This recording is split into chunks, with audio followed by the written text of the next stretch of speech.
Welcome to the Smark Foundation podcast. My name is Aaron, your host, along with my other awesome host, Adam Deming. We are not co-hosts. We are Hey, both hosts. We don't play co-host around here. no, Um, no way, no way. Uh-uh. Nobody is second fiddle to nobody. Uh, We don't play that game. No, no, no. exactly. So just to give a quick rundown before we begin, I am your WWE analyst for this show. Adam is our AEW analyst for this show. Unfortunately, we do not cover NXT or ROH because we both have children. So, Yeah, yeah. Or New Japan, as much or as I'd New love to do Japan that. also. As much as I would. Yeah, it'd Um, be great if I could actually have the time to get into it. right? Yeah, maybe we'll cover a Wrestle Kingdom or something in the future. Oh, that'd be great. Yeah, I'm we sure should we do that. will. There'll probably be enough AEW guys on there for us to cover it and justify Oh, that. and the great thing is, we don't have to do it live because it's like 1 a.m. here when it Right, comes exactly. on. Yeah, we don't have to do it live at all. Nobody's Speaking of gonna which, we are expect it. not a live podcast. We will never be a live podcast unless we No. really want to do that, but I don't think we do. So, Or if we get uh, really successful. yeah, if somebody demands eh, it, we got to do some kind of live show thing, maybe. But right yeah, now, we are not a live podcast, so there is no number to call in or anything like that. We will occasionally have guests, I'm sure. But for now, Adam and I will be covering all the awesome WWE, AEW yeah. news and events and happenings and all that good stuff, and making sure that we update you once a week right here, Monday mornings before Raw goes live every week. Make Yeah, sure you follow us at Smark Foundation. That's FNDN Podcast on Twitter. We'll never call it X. ever, And Adam, ever, ever. would you like to run down your socials there for these guys? Well, yeah, sure. You can find me at uh it only lets you have 15 characters on Twitter for your handle. So it's at Adam SMRK FDN FNDNPOD. That's Yeah, where you can y'all. find me for all your podcast related needs. You want to ask a question, I'm there. I'm going to check it several times a day. It's linked with my other socials. So it's great. I can just do that at my leisure. Yeah, So, add us on I Twitter am not and on Facebook. Do not try yeah, to find me on Facebook.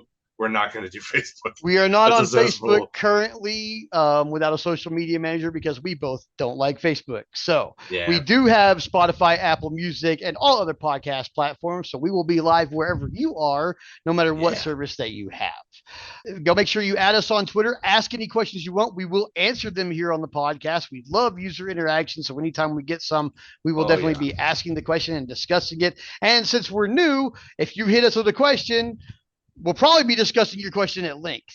So bonus. Yeah. Yeah, absolutely. Get in on the ground floor. Right? Talk with us. Exactly. We love talking wrestling. This is why we do this. This is why we decided to do this. Is Exactly. because aside from my wife and my children and some very close friends, I love wrestling more than nearly anything else in this world. I love talking about wrestling respectfully. Don't come at me with Right. bad faith commentary or questions or whatever. You want to have a conversation? Love conversation. Come at me with that. But if you're just going to Exactly. be a troll, don't even bother. We're not going to suffer fools. Yeah, Okay? we won't engage with So, that at all. And just so everybody knows, everybody wants to know what's the kicker? What's the catch? What makes you different? Well, in our case, we're a positive podcast. We're not going to sit here and rip yeah. apart your favorite shows. We're going to tell you how much we love your favorite shows. Yeah. So, Adam is our Also, resident the other AEW guy. thing, the other thing I think that if I must add, the thing that sets us apart is that we have been friends for about 20 years now, which is crazy to True. think about. Yeah. We Yeah. This is probably the only wrestling podcast that you're going to find where the two guys hosting it, not co-hosting, hosting, Hosting. have been friends for such a long time through a very unconventional, unorthodox way of getting there. I don't know if any of you have been in the EFED scene that was blowing up in the early 2000s, but the way Aaron and I know each other is we ran into each other, we crossed paths at a particular EFED. We started feuding with each other. We had great chemistry, role playing back and forth. We even collaborated on some storylines here and there. We when we drop from one EFED and go to the next one, chances were pretty good we'd drag the other one along. We just really liked each other's company. We complimented each other really well. We finally met in person in 2009. Yep. We At went WrestleMania to WrestleMania 25. Yes. And then was, favorites. I believe, the following year, I went to see you in Texas, and I was in your wedding. Yeah. Yeah, you were in my wedding. You were one of my groomsmen. So yeah, we know each other really well. We've been friends for a long time, probably longer than Adam is probably one of my longest running friends who is still with us. So thankfully, we're here. We got this awesome podcast to look forward to, and since we rapport off each other so well, we both know kind of what we want to do here. And so Adam's going to be doing our AEW analysis. I'll be doing our WWE analysis. Like I said, we'll be covering all the major shows, all the pay-per-views and everything like that. And like I said, every Monday morning before Raw goes live, you will have the previous week's complete rundown. So if you want to just listen to us on Mondays, you'll know what's going to happen Monday night. Pretty much. It's amazing. There might be some predictions thrown in here and there. We're going to see how everything kind of fleshes out. And then post our still first episode, guys. We're still kind of figuring it out a little bit. Right. And then after our analysis, we'll have our Call It in the Ring segment. Yeah. Which is a free form segment that we're going to do every week. We're going to kind of call it on site and decide what the segment is right here, and then kind of go into it from there. So you'll get the concept is it's different every week. So what we talk about could be something, 1 week could be something completely different, 180, flipped right on its head from what we talk about the previous week. We're going to try and make it really creative. We're going to try and make it, unpredictable. We're going to try and make it really fun for you guys. Amen. So we're gonna try to bring a lot of flavors of it into pretty much anything that is wrestling related is game. As long as it's related to the stuff that we're talking about. But in our freeform segment, almost anything is game. If we've seen a match in an indie that we liked particularly, that could be our subject for the week. So we have a lot of really good subjects to go over. We've been talking about doing this podcast for a long time. So I'm really happy that we're finally here recording. Yeah, he's been trying to get me to do this for like a year. At least a year. At least a year. And things finally just kind of fell into place. And I'm like, you know what? Let's just do it. I'm at my midlife crisis phase of my life. I'm ready to take some chances. Let's do this. Heck yeah. Let's get it done. So, as if you couldn't tell from the gray in my beard. Right. Yeah. My lighting's not as good as Adam's, but here it is. I used to be able to name them after tours and kids. Now there's too many. Yeah. So I have 2 kids and I can't name them. Right. I was saying like left half. That's when you know you're a parent, is that when one kid's in trouble, you go through everybody, the whole list. I'm the oldest of 6 boys, so that happened a lot in my house growing up. I have 3 kids and they all start with the cuss sound. So I go through that. Whichever one of you did it, come here. Yeah, that is my fault. I did do that to myself. Yeah, you did that. So we'll kick off our analysis this week with WWE. I am the WWE analyst here. So based on, I didn't take too many notes this week. We do want to keep it positive on the show, but I do have to recognize, we do have to recognize when things are not exactly positive. I'm not going to harp on them too much, but the overall vibe of the WWE scene just seems like the level of fun has diminished a little bit since Cody was on his chase to the title.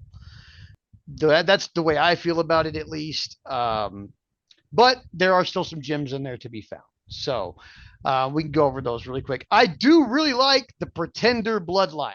I really am enjoying the Pretender bloodline as a whole. I'm still really not sure which one is Tonga Loa and which one is Tama Tonga. They still don't make it very clear on television. Well, Tama Tonga is the one who makes the weird noises. Okay. See, now I know which one is which. That's all they had to say was this guy is the one. And Tonga Loa is the one who botches everything.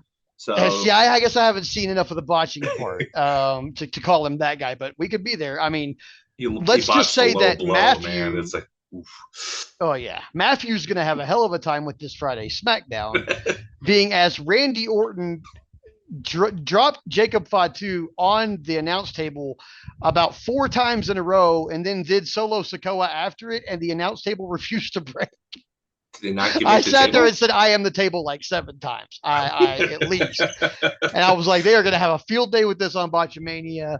Um, so yeah, okay. So on Friday Night SmackDown, Bailey versus Nia, or is it Nia? Nia Jax. Yes. Jack. Okay. Sorry, I want to make sure I have her name right. So Bailey versus Nia Jax. That's what's happening at Bad Blood for the women's championship. I'm not really into this storyline. I don't care for it much. I don't like them pitting Bailey and Trinity against each other. You're not going to make a heel out of either one of them. I'm sorry. They're just too over ass faces. Trinity could be a heel. I think she'd be a great heel, actually. But I don't think think it's that's going to something that happen. we haven't seen from her in quite some time. Yeah. It's not since Yeah. like Team Bad, Yeah. really. So there could be a heel turn in there coming. I mean, And it would help her. Like, I it mean, I might. don't Yeah. watch WWE product, but I Mhm. keep up with it, and it Yeah. seems like they're just treading water with her. It'd be nice to have her do something. But well, here's where I think it's going. I think that she's probably going to lose to Nia. Bailey's probably going to lose to Nia at Bad Blood, and Nia retains. At which point, it's either cashed in by Tiffany Stratton, who I'm not a huge fan of, um, but I understand her role in this, and that is, I mean, she's got the women's Money in the Bank briefcase, so I think she's going to either So cash she in be or lurking. yeah, she's Nia's like little minion type thing. Mm. So Nia's got the belt, she's got the cash in, and she's attempted to cash in once on Nia already. So like the seeds has been planted very obviously, like telegraphed basically, as WWE does sometimes.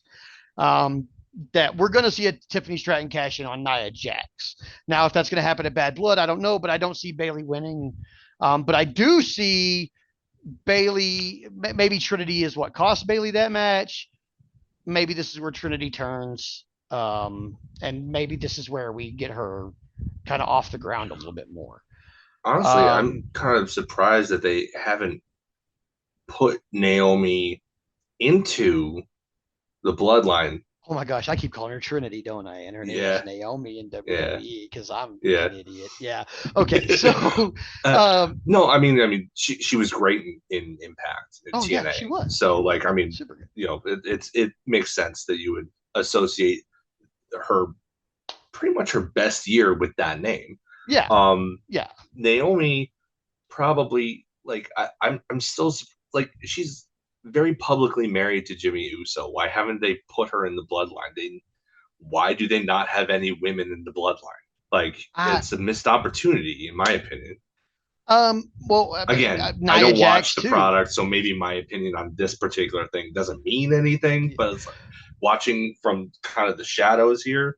It's like, why are you not doing that? I mean, with this pretender bloodline, this would be the perfect time to bring Jimmy back into the fold. Bring turn her heel and start calling her Trinity Fatu, and bring her on. And then Nia's part of the family. We could bring Nia in. We could bring Tamina Snuka in too, but she's pretty much done with WWE by recent reports. So, but still, I mean, there's tons of like females they can source from that are part of the Anoa'i and Fatu families that they have sourced 0 of them to date, which is kind of weird because we could definitely deal with a Brandy appearance, on the Cody side of things, if we had to. I mean, the problem that I'm seeing here right now, and this is kind of an overall issue I'm seeing with Friday Night SmackDown, is that they're having a little bit like, I understand Triple H's long game booking. I get that. I'm having a real hard time seeing past the 2 trigger pulls that are about to happen on SmackDown. And one of them is going to be Kevin Owens turning heel on Cody Rhodes. That's definitely going to happen soon. They've been needing to talk for 2 weeks and haven't gotten any resolution. Cody Rhodes cost Randy Orton and Kevin Owens their match. well, I'm not inadvertently, I guess, cost them their match on Friday because he was thrown into the ring by a member of the Bloodline and he took out the ref in the process. So it was the Bloodline's fault technically, but Kevin Owens is blaming Cody Rhodes, and now Cody Rhodes is, about to get turned on by Kevin Owens in the midst of the Bloodline stuff, but he's also going to be teaming with Roman Reigns at Bad Blood to take on the Bloodline. It's all getting very convoluted, and they haven't actually pulled the trigger on the Kevin Owens thing, even though they've been teasing it for like 3 weeks. Like last week, he had a chair in his hand, standing behind Cody Rhodes, looking at him like he was going to turn into a cartoon drumstick, and we got no chair shot. Do you think maybe they're waiting till War Games?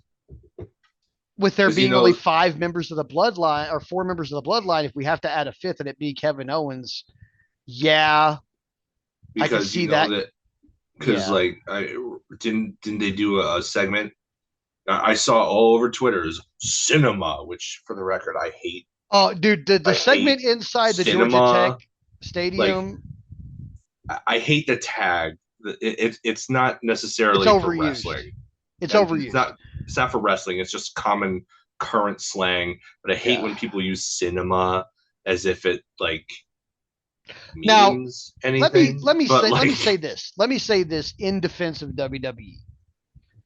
If there was an instance where that would be an accurate description in recent months, since it's become kind of the thing to call something cinema, like if it's a great match, it's absolute cinema, blah, blah, blah. Like if there was an instance where you would call something cinema, this would actually be it. The camera work was great. You can tell there's a lot of post editing.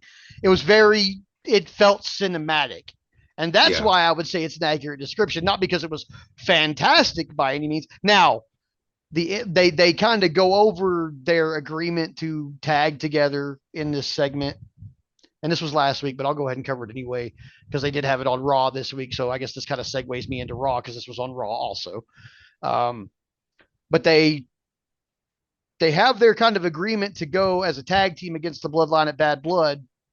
And then Roman starts to walk off and Cody steps in his way. And Roman says, "You're in my way." And Cody just looks at him and doesn't say anything. And then Roman stops again and comes and looks back at him and says, "You're in my way in life." It was very powerful. The way they had it all set up, it was very powerful. And it made me interested in the Cody Rhodes Roman Reigns thing again, all over again. I want to see this match at Bad Blood, but on the flip side of that, I'm not really that interested in this Cody Rhodes storyline. I like elements of it. I like the Cody Rhodes and Roman Reigns interactions. I like the fact that Kevin Owens is going to turn heel. I think he does his best work as a bad guy.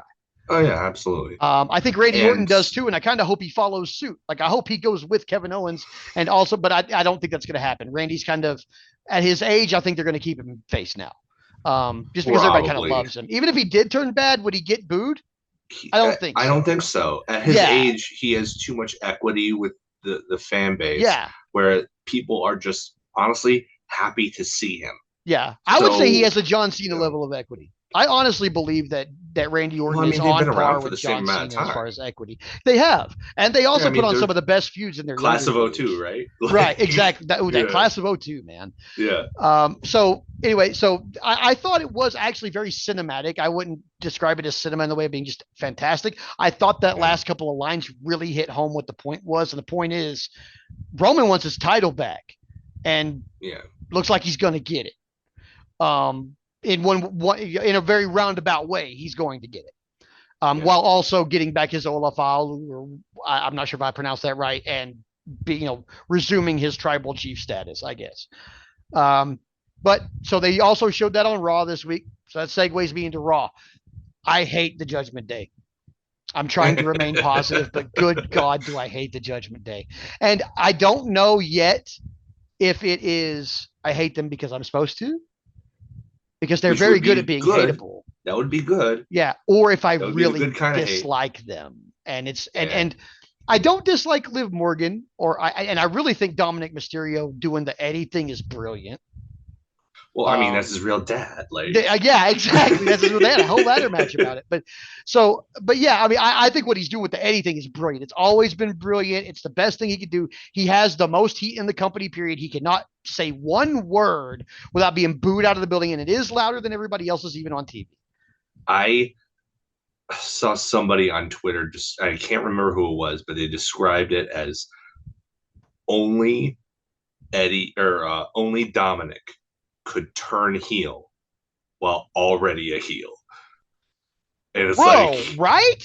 Like, right? I mean, Like, he was already a bad guy. Like, the Judgment Day yeah, was technically bad guys. Rhea yeah, Ripley and Dominic Mysterio were technically bad guys, and yeah. Dom heel turned on a Mm-hmm. heel, and somehow, like, she didn't turn face. He face turned her Yeah, just yeah, by basically. being Yeah. a piece of shit. And I'll tell you, man, that whole angle leading up to that, the finish of it, like, I was heated. Like, Yeah, for real, like, it really, like, I was drawn into it. I was heated. I that's was like, good. fuck Liv Morgan and fuck Dominic Mysterio. And I'm definitely bleeping that later, um Yeah. but I was very upset. Like, I was genuinely upset. I don't watch a whole lot of WWE pay-per-views up to that point. Like, once we decided that's what I was going to do for the podcast, I started keeping up. And so I've been Right. watching it for a few months now.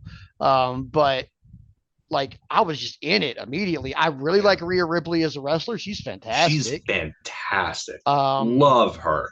I love Can't Damian Priest too. I don't She dislike has what the Damian kids Priest. call aura. Oh, she does. She has aura She, out the ass. She has aura. all of the aura. She needs to be the women's champion. The Judgment Day.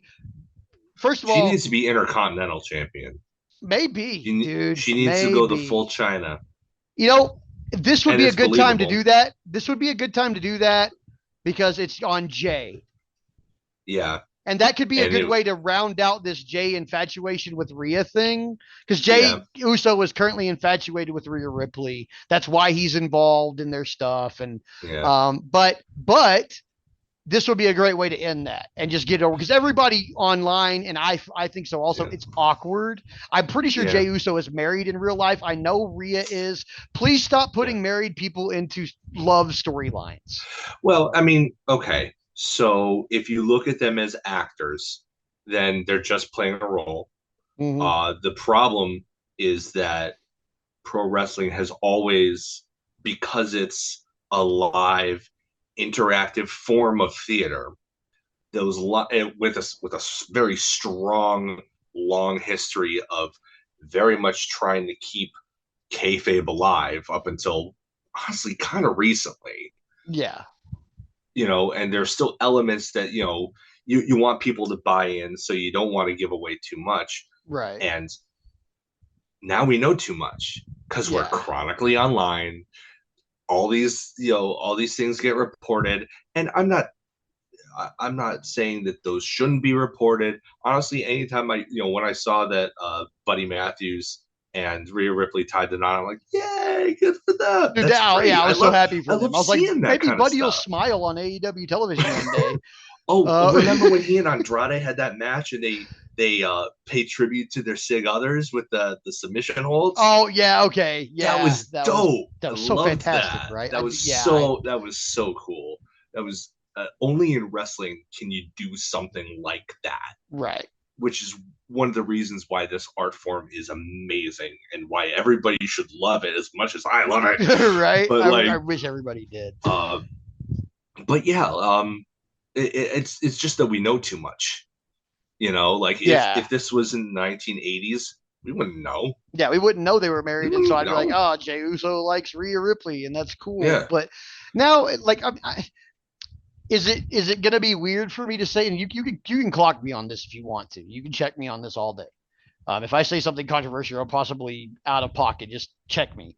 But is it weird for me to say, like, ever since the "He Who Shall Not Be Named" incident, where he was kind of put together with his wife and his child because of a love storyline in wrestling, like, maybe after that point we just kind of put a moratorium on putting married people in love storylines in wrestling, or maybe just, Uh, I mean, mean, not kiboshing it I altogether, but don't, maybe not causing infidelity.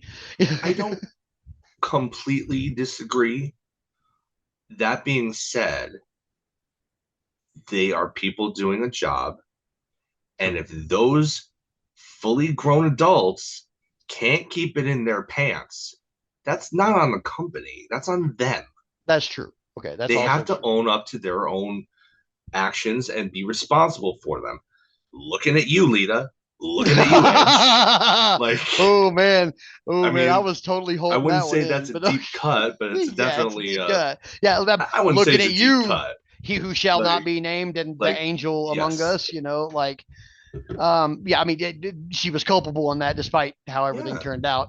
So I mean, okay, I get that part. But yeah, I mean, just I don't know. As a married man, Yeah. Oh, I get that it they're makes me tempting fate, uncomfortable. but Yeah, it just makes me uncomfortable a little bit. Like to see Jay kind of barking over Rhea, like even knowing that I'm pretty sure on WWE TV when they got married, like when her and Buddy Matthews got married, I'm pretty sure they said something about it on WWE TV. Like Rhea, makes like it weird. A really off the cuff that, like line with Michael Cole, where he was like, "Rhea Ripley tied the knot this weekend. Congratulations to her." And I guess he while said she was in this thing with Dom. Yeah, while she's in the thing with Dom, but I always thought they treated the Dom thing like very tongue in cheek. Like we all know she's not sleeping with him. Like we all knew she's not sleeping with him. Like I wasn't watching, but like from what I gathered on clips I saw online and stuff like that, it seemed very clear that she was definitely stringing him along. Yeah. That's the way they were playing it the whole time. At least that's the way I felt. I felt she was just like he wanted her so bad that he was willing to be leashed. Yeah. And that's what it was. He was like a leashed little, like not a fuck boy, a non-fuck boy, basically. So with the Liv thing, then, does that mean that in the canon of the storyline that somewhere along the way Rhea caught feels? I would guess so. Way it makes sense. I mean, yeah, because she was when the turn happened. I'm sure you saw a clip, but she was furious, man. Distraught and screaming and furious. She was her. Yeah. The only other person who's gotten remotely close to that emotionally was the heartbreak you could see on Toni Storm's face when Mariah May turned on her.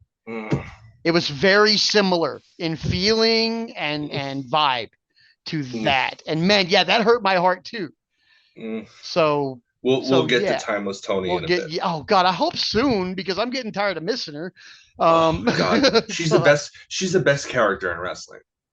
Right? Exactly. In my opinion, there is nobody who is better and more committed to their character and such a great character than Toni Storm. But we're talking about WWE right now. So continue. Okay, so Raw Women's Championship, it's obviously Liv versus Rhea. I'm pretty sure that's what's happening at Bad Blood, or maybe a mixed tag match between Rhea and Damian and Liv and Dom. I'll have to, straighten my shit out and figure that one out. But I Bad Blood, like really, dude, as much as I love Bad Blood and as what they're building up to, because it looks like all the matches on it are literally Bad Blood matches. Like Nia took Bayley's title and Bayley gets a chance to get it back. The Bloodline versus the original Tribal Chief and Cody Rhodes. Like these are feuds that have been building and building and building, and it's super Bad Blood, and everything has a legitimate build to it, and it's going into but we all know what Bad Blood's about. Bad Blood's about CM Punk and Drew McIntyre, Hell in a Cell. And I'm telling you right now, that's the best feud on TV right now, period, point blank. I don't care. Like, yes, we will argue that point. Obviously, there are very good feuds going on in AEW, some banger ones, actually. Yeah. But CM Punk, Drew McIntyre is the best feud on TV right now, I believe. And only because I feel like only those two guys could make such an insignificant $2 piece of plastic into a world title status item. Yeah. Because really, like, the only other thing they could have in this feud that would mean more than that fucking bracelet is the world title, which I don't want to see in this feud. Leave that thing on Gunther for the next year, at least. Indefinitely. I love Gunther. He's great. Huge fan of Gunther. He's great. I'm also a big fan of Braun Breaker. I was very surprised that Jey Uso took the Intercontinental title from him on Monday. That was kind of quick. And it was very quick. Yeah, he was only Intercontinental champ for like a week or two. That irked me a little bit, actually, because I don't like short title reigns. I don't care. I don't even care if the transition makes sense. This transition didn't make sense. That Oh, kid's no, young, no, no, though. He's dude. got plenty of time. He has all the time and Plenty of potential in time. the world. He's Yep. already as good as his father or his uncle ever were. Oh, he's better than his dad. Oh, 100% better than his dad. I always I thought Rick was actually the better technician of the two between Rick and It Scott. depends on which Scott Steiner we're talking about. Are we I'm talking about pre-Papa Pump Steiner. Okay. They were both very fantastic technicians, but Rick was the better one. When Scott could actually move, he was utterly phenomenal. Oh, dude, he was insane. But once he got injured and he put on all that muscle mass and became Big Papa big Pump. bad booty daddy. Yeah, the big bad booty daddy. Oh my god. He was, don't get me wrong, he was absolutely believable as the monster WCW champion in the heel role. Exactly. But he wasn't the wrestler that he was. No. Pre-Scott singlet wearing Scott Steiner. Give me 1992 era Scott Steiner, who was still dropping dudes on his head with the Steiner screwdriver for the record. Like he just wasn't finishing people with it for some reason, even though that was clearly the most dangerous thing he did. Right. But dude, there was a reason why they were so highly touted, is because they were freak athletes. No, they were freak athletes. Yeah. Easily go toe to toe with any of today's tag teams. Oh yeah, easily. No, I mean no question. And that's not saying anything bad about today's tag teams. There's some fantastic ones, especially new ones, which we'll talk about when you do your AEW reviews. Yeah. There's one particular tag team that's relatively new. That I don't think they're new, but they're new to us, and I want to talk about them a little bit because they're fantastic. I bet you. I want to talk about a new / not new trio that's. There's a bunch of stuff just formed we'll talk about, that I'm really excited for. But yeah. So Gunther world champion. As far as Drew and Punk are concerned, my dad had a great idea because I mean he's been wrestling fan forever. Yeah. He's like, you know what? I don't think they went far enough. Like Drew should have said, like, okay, this thing, okay, I promise you in a week.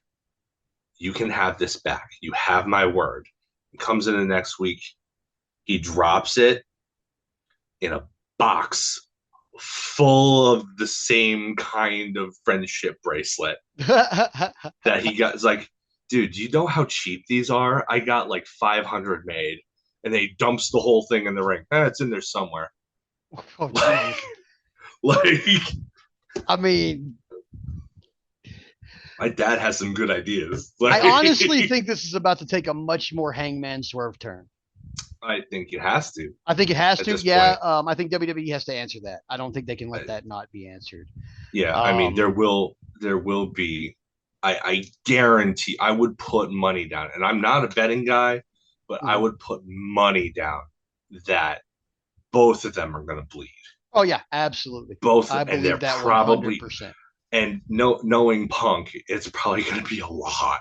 Like Gunther is currently chopping people until they bleed. So I mean, I'm pretty sure they're just going to let them free flow at this point. Yeah. And it's building. Well, yeah, but I mean, you can argue that's hard way. You know, I mean, my God, dude, that kind of hard way. Like that's hard way. Like I've taken some gnarly chops, but never like that. To get the juice is different than it happening naturally through the course of I just hit you so hard. Yeah. Oops. Sorry, I guess. You've seen how Punk likes to do things. He'll gig a little bit. He doesn't do things in half measures. Yeah, he'll gig just a little bit and then.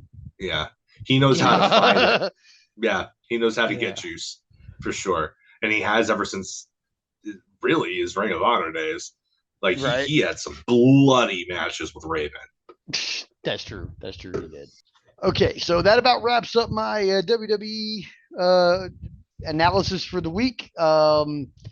I'm really digging all the champions. Just an overall feeling. I really dig all the champions. I'm not really digging the top storyline on SmackDown too much. I like a lot of the parts, but not the whole. And I really think the standout feud from WWE is definitely CM Punk and Drew McIntyre. Just because that's the one that I'm tuning in for week after week. That's what I want to see. I don't think you're alone in that either. No, I don't think I am. And I think Sunday's going to be a really good conclusion to it. Hopefully it is a conclusion. I think it's run its course though, as much as I'm tuning in for it. It's very close to having run its course. I think Saturday or Sunday, whenever that Yeah, next pay per view is going to that's be something that they a can logical end there conclusion. and then revisit slightly when they're both in the Royal Mm-hmm. Rumble. Yeah. Like we can rejuice that a little bit. Have a fun little interaction and maybe have Mm-hmm. one eliminate the other and then whatever. But like, Yeah. yeah, like even looking from the outside in, it's like this seems like a natural end point. I Yeah. mean, it's in a cell, Yeah. and A it's very cell is clear an that end Hunter point. Yeah. wants That's to like an make exclamation that. point. Yeah, like it's not like the old days where they named it Hell in a Cell and then just had Hell in a Cell matches because it was named that, regardless of whether the feuds warranted it or not. Right? Yeah. They just had They a Hell in a built Cell pay this per up view. specifically to blow this off here. Oh, yeah. Yeah. This is the So logical I conclusion of I this. think Hunter has a particular love for the gimmick match, for that particular gimmick match, and I think he probably laments how watered down it had become in recent years, Yeah. largely because, well, we gotta have the show's named Hell in a Hell in a Cell, Cell. pal. Yeah. Like We got to have at least uh, two Hell in a Cell matches. We got to make sure the women have one too, even if yeah. they have no reason to have one. And let's And remember I, too that Punk was part of one of those cell matches that made no sense. mm-hmm. Like I mean, they were kind of pushed into a corner because Cena got injured, but he and Ryback were rushed into a Oh, cell match for their and that was a first terrible match, cell match and it was too. terrible. Yeah. Like I think Punk probably wants to do the gimmick justice too, knowing how old school his mentality is. Right. Like I think he wants to blade all over the place. I think he Yeah. wants to put over the cell in a way that hasn't been done in nigh on a decade. And I think that he's probably going to win because it doesn't really make sense for Drew to win at this point, honestly. Right. Like, he got his win in a match that apparently wasn't like super great or whatever, but like the babyface should go over.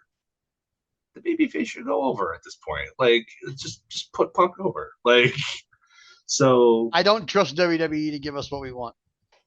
they're I mean, they're very good at giving us endings that we hate. historically speaking, they have under the old regime, um, they have baited and switched. They have trolled. They have edged to the point where it doesn't mean anything by the time you pay it off with the climax. Like they've done literally everything that they can to swerve the fans because of their contempt for them. So Yeah. hopefully this new regime has a little bit more respect for its audience. Yeah. And I think we can expect that. Yeah, I think we can expect that. So now let's get into the AEW analysis with you there, bud. How was AEW over the last week? I thought it was pretty good. A little bit of a mixed bag, honestly. I got my notes here, so I All wanted right. to go down, just kind of run down the thing. I'm gonna try and do it as quickly as I can. Grand Slam Dynamite Wednesday, right? Opens up with Oasis playing McGuinness to the ring. Nigel McGuinness. Um, I love Nigel McGuinness. I think he's fantastic. I remember seeing you when we went to see him at Supercard of Honor before WrestleMania 25. I Mhm. had never actually seen him do anything, except maybe a lariat in a clip here or there, and he won me over so much in his match against Jerry Lynn, fighting with a I think it A was what broken was it, like a full everything? on labrum tear or something Yeah, like his shoulder that. was He was like definitely completely his shoulder fucked. was, and he wrestled for half an hour against the guy. Like Yeah, he gave us our money's worth, for and sure. he just completely won me over. It was so sad for me when he couldn't continue his wrestling career. Mhm. So seeing him come back at All In was amazing. Mariah May made it possible. I've She kissed him earlier in the night, and she's like, "Well, I guess I better put my gear on because nothing's gonna." It's a Right? sign. Like I have to wrestle um, now, yeah. I mean, it's Mariah May. Like, Yeah. I love my wife. I'm very happily married man. But yeah, if Mariah May did that, I would be inspired to get into the ring too, and I would have a much harder time than Nigel did. Right, right. um, because I have no wrestling experience whatsoever and will not front on that. I am not in the business in any way. I'm just a fan of my entire life, all 39 and a half years of it, so far as I can recall. So, Right. but yeah, so Guinness comes out. He does the thing where he's calling out Brian, and Danielson's less cool music, still cool, but less cool music hits, and he doesn't come out and he does the thing. Oh, I knew you were a coward, and blah blah blah. I ref count to 10. If he doesn't get here, it's a forfeit. So they do the thing. About halfway through, that countdown becomes the final countdown, because TK likes doling out money to Europe apparently. I still can't believe how expensive the rights to that song are to play it one day. Like, Yeah. it's egregious, but that goes to show how much Tony Khan loves Brian Danielson. I think is that he's willing to just, we're just going to do it as often as we can. Oh, Anarchy in the Arena, sure, it'll be the natural born killers of the match. You're New Jack. Congratulations, your music is the final countdown, and it's all throughout the match. I remember the first Man. time when he did it, I popped huge. I was running around my house. Yes, yes, yes. I was But definitely doing the yes this week when Final Countdown came on after yeah, on that second yeah. go around. I was like, yes. I was very excited. Like I was yeah, As it far was as the something to match is behold. concerned, I thought it was weird. Like, the match itself was good. It was well executed, but and McGinnis looks. I mean, for somebody who hasn't been in a ring but once in 13 years, he looked fantastic. He Oh yeah, really he did. does. Yeah, But he's he's not the Nigel he used to be because he hasn't been in a ring in 13 years. right. So, like, the match was well executed. Nigel always had this really cool, unique psychology to his matches that I always enjoyed after I spent a little more time digging. Um, and it was right there, but like, without that pep in his step, that explosiveness that he used to have, it felt like it was like they played all the hits, but Mm-hmm. it just that the pacing was a little too slow for my liking. That said, I am not going to complain that we got Nigel McGuinness versus Brian Danielson in 2024.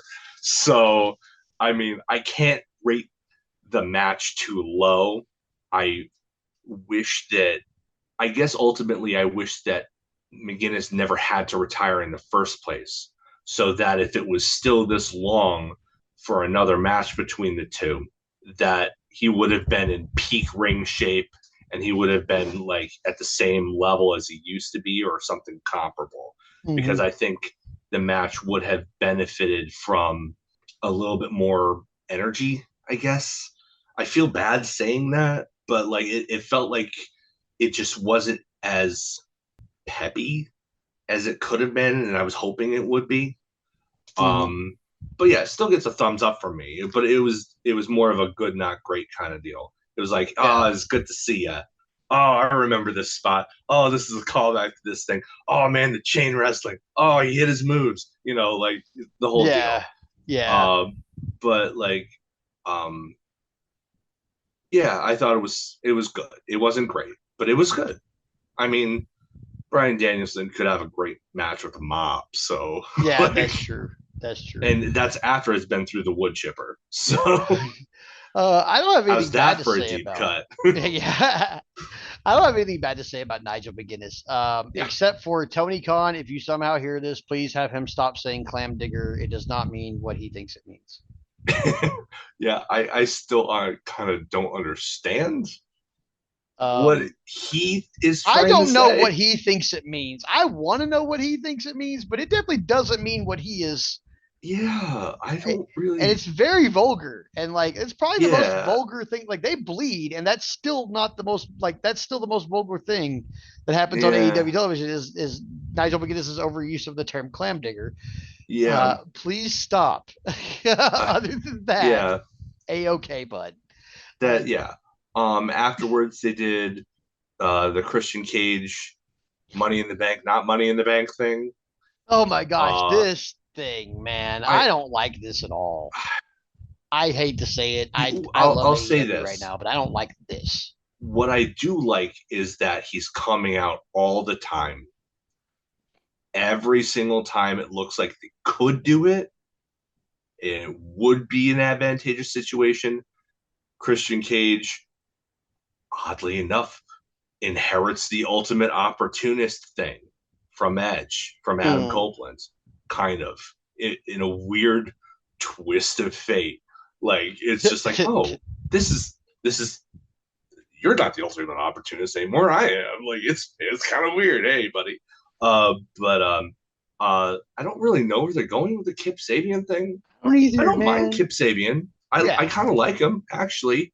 I'm not yeah. digging the hair, but No, like I obviously did not. But I did like the bit with the pen though. oh I yeah, yeah. did Where he like just the come bit up and with the snatch the pen. pin. I loved that. Yeah, I was like, that's and awesome. and I love how Christian turned white as a sheet and ran, which is not. It was very difficult to do when you have that much spray tan on. Let me tell you, like that guy. We always used to make fun of Christian because whatever tan he used made him look jaundiced because he was Yeah, he's just yellow. yellow. Like it looked Yeah, like he he's had yellow. liver issues. So we always called, oh, that's the Christian jaundice. There it is. It's like it was a thing for me and my friend. Oh, it's the Christian jaundice.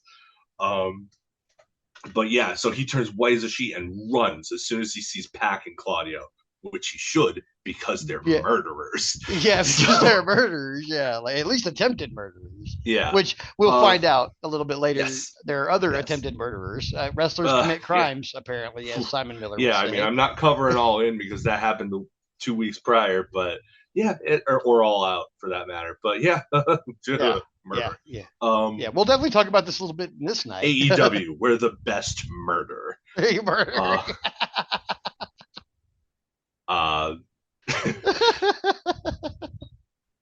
uh, next Okay. match was Hook versus Roddy. Um, I honestly thought that the Kingdom would be more involved in this match than they were, considering it was FTW rules. Hmm. Um, I guess they did a decent enough job with Hook, chasing him off with kendo sticks and crap like that. But like, I thought that like on paper this should be like an easy win, an easy essentially handicap match. Yeah. Like Roddy should be the FTW champion right now in like under 5 minutes because of the Kingdom. That's how it should be because Samoa Joe and Shibata were nowhere around to help Hook. Like Right. his backup won there. So like why didn't they get involved? I don't understand why the Miracle and Matt Taven didn't get around to helping them out. Like Yeah. I don't get it. That said, the match really picked up in the last few minutes with those brutal chair spots.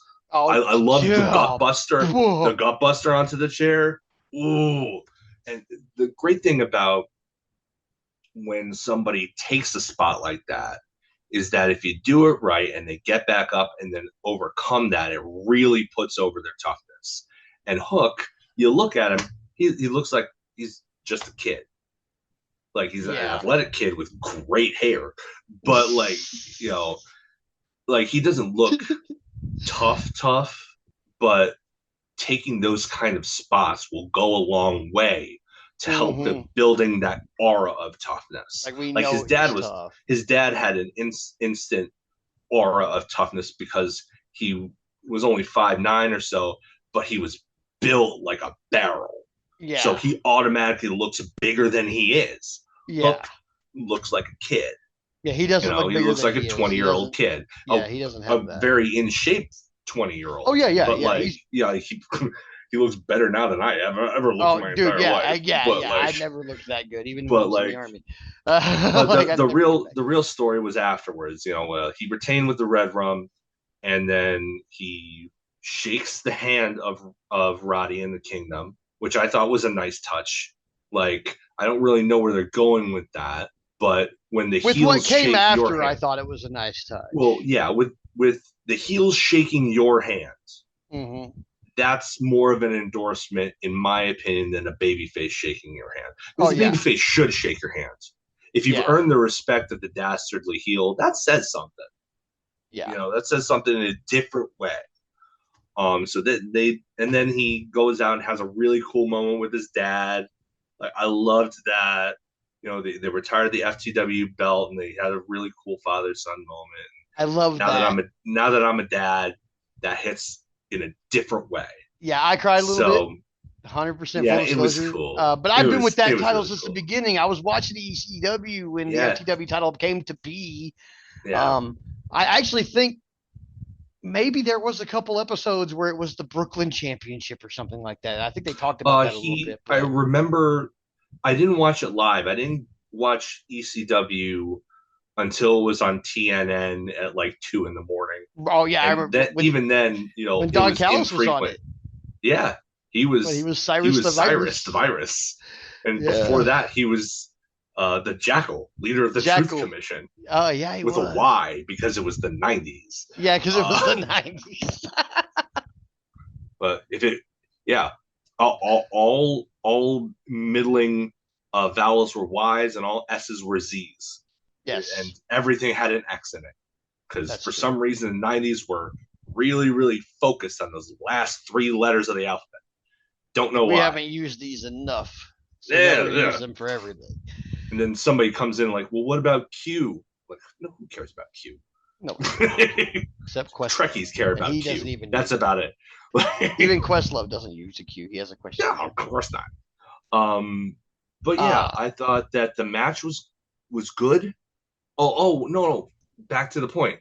mm, I have gone back and watched the original introduction of the FTW title, and mm, he says, you can call this whatever, like the real world title. You can call it the Brooklyn World title. You can call it the World Championship. yeah. So yeah, So the FTW, yeah, yeah. I remember watching those episodes. Like, there's an old Vietnam vet guy who lived down the street from me and a buddy of mine, and he used to buy the ECW pay per views. He's the only person I knew who actually bought those pay per views, so we used to get to go watch them. And I remember like getting like he had tapes of the TV, but it was only like a day or two after it aired. Like I yeah, think he was really, taping them for us because they were coming on at like 1 o'clock in the morning, and on a yeah. channel we probably didn't have. He was one of the only people I knew at the time who had like satellite television and stuff like Which that. Like was like not common not back then common back then. at No, all. no. So he had a bunch of channels that We we had didn't family have. friends with the The big big dish, huge right? dish Yeah. in the Oh backyard god, a that dish that took up size like would be three like. quarters of the backyard. I'm Yeah, surprised those things didn't interfere with the airplanes. Like they for were real, huge, man. They were like enormous. 20-foot diameter. Like They were as big as an actual satellite. yeah, it was huge. It was like when you said satellite dish, like for viewers who or for listeners who don't have a reference point for this, we do not mean the little direct TV dishes on top of people's No, houses. We mean like a literal like 20-foot across communication satellite yeah. that was in Have you your ever seen backyard. Contact? It was like Yeah. that. It was like that. And it took up It was like that. significant space. Like if you Yeah, had a pool and you wanted satellite television, you had a pool yeah, yeah. because now you had a satellite. Yep. Like Yeah. so. But yeah, But the match was okay. It was good. I would still say thumbs up. mhm. Mostly because it really picked up in the last 2 or 3 minutes there. It got really hard hitting. Um, and Hook looked like $1,000,000. Roddy's great at putting people over like that. And then really it was the angle afterwards where they retired the FTW title and they had the father son moment. I Mhm. think that it's time because he's done. I mean, it was the time to retire the FTW title anyway, and he'd done everything he could do with it. I think you have to Yeah, move him. I think he's probably the guy that you should have be the guy to dethrone Jack Perry. I think he's the guy I would love because to see him beat the shit out of I Jack think Perry. I think I mean there's already history there because they faced each other at All In last year. Hmm. Um, they're in very different points in their career now. Hook is even more legitimized. Jack Perry Yeah, is now holding an actual championship.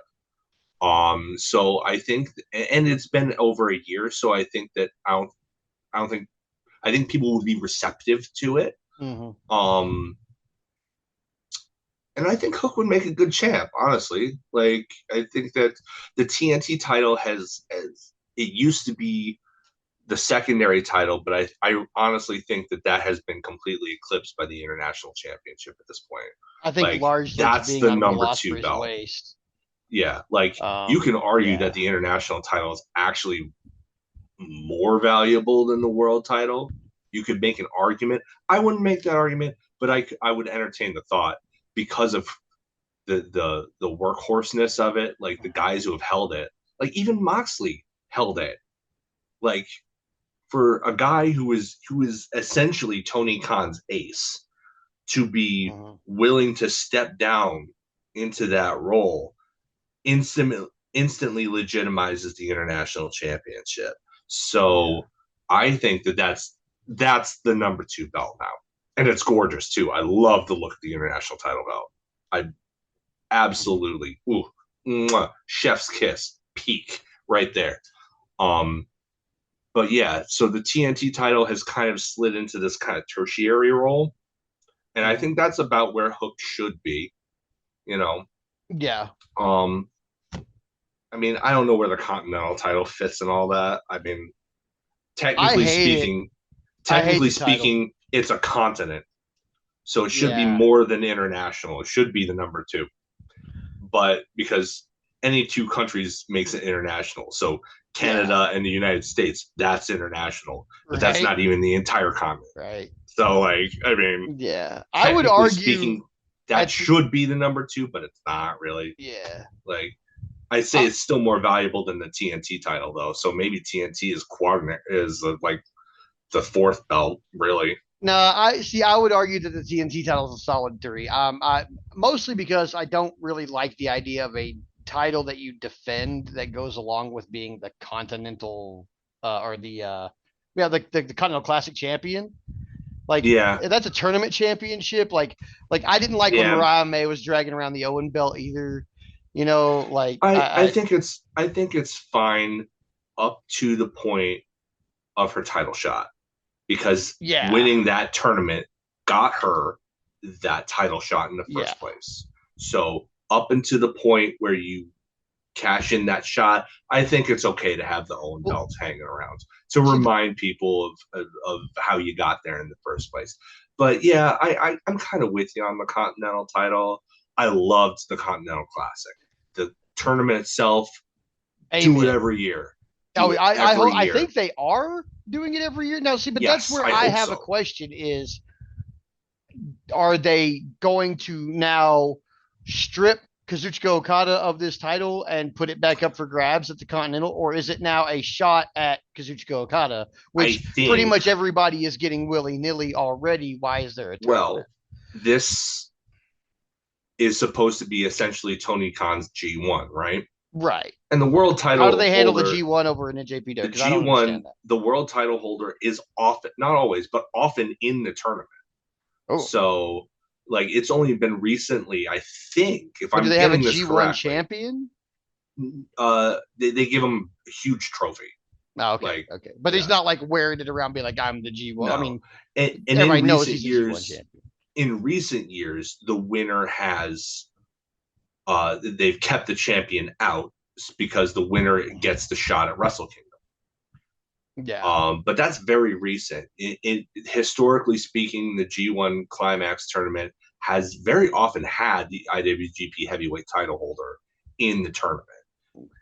In fact, they sometimes use victories over the champion, which the title is not on the line in, as reasoning for, even if that guy doesn't win the tournament, the guy who beat the champion in the Block A match or whatever will still get a title shot down the line because he still beat the champion. So they're like, storyline things that you can do. Yeah.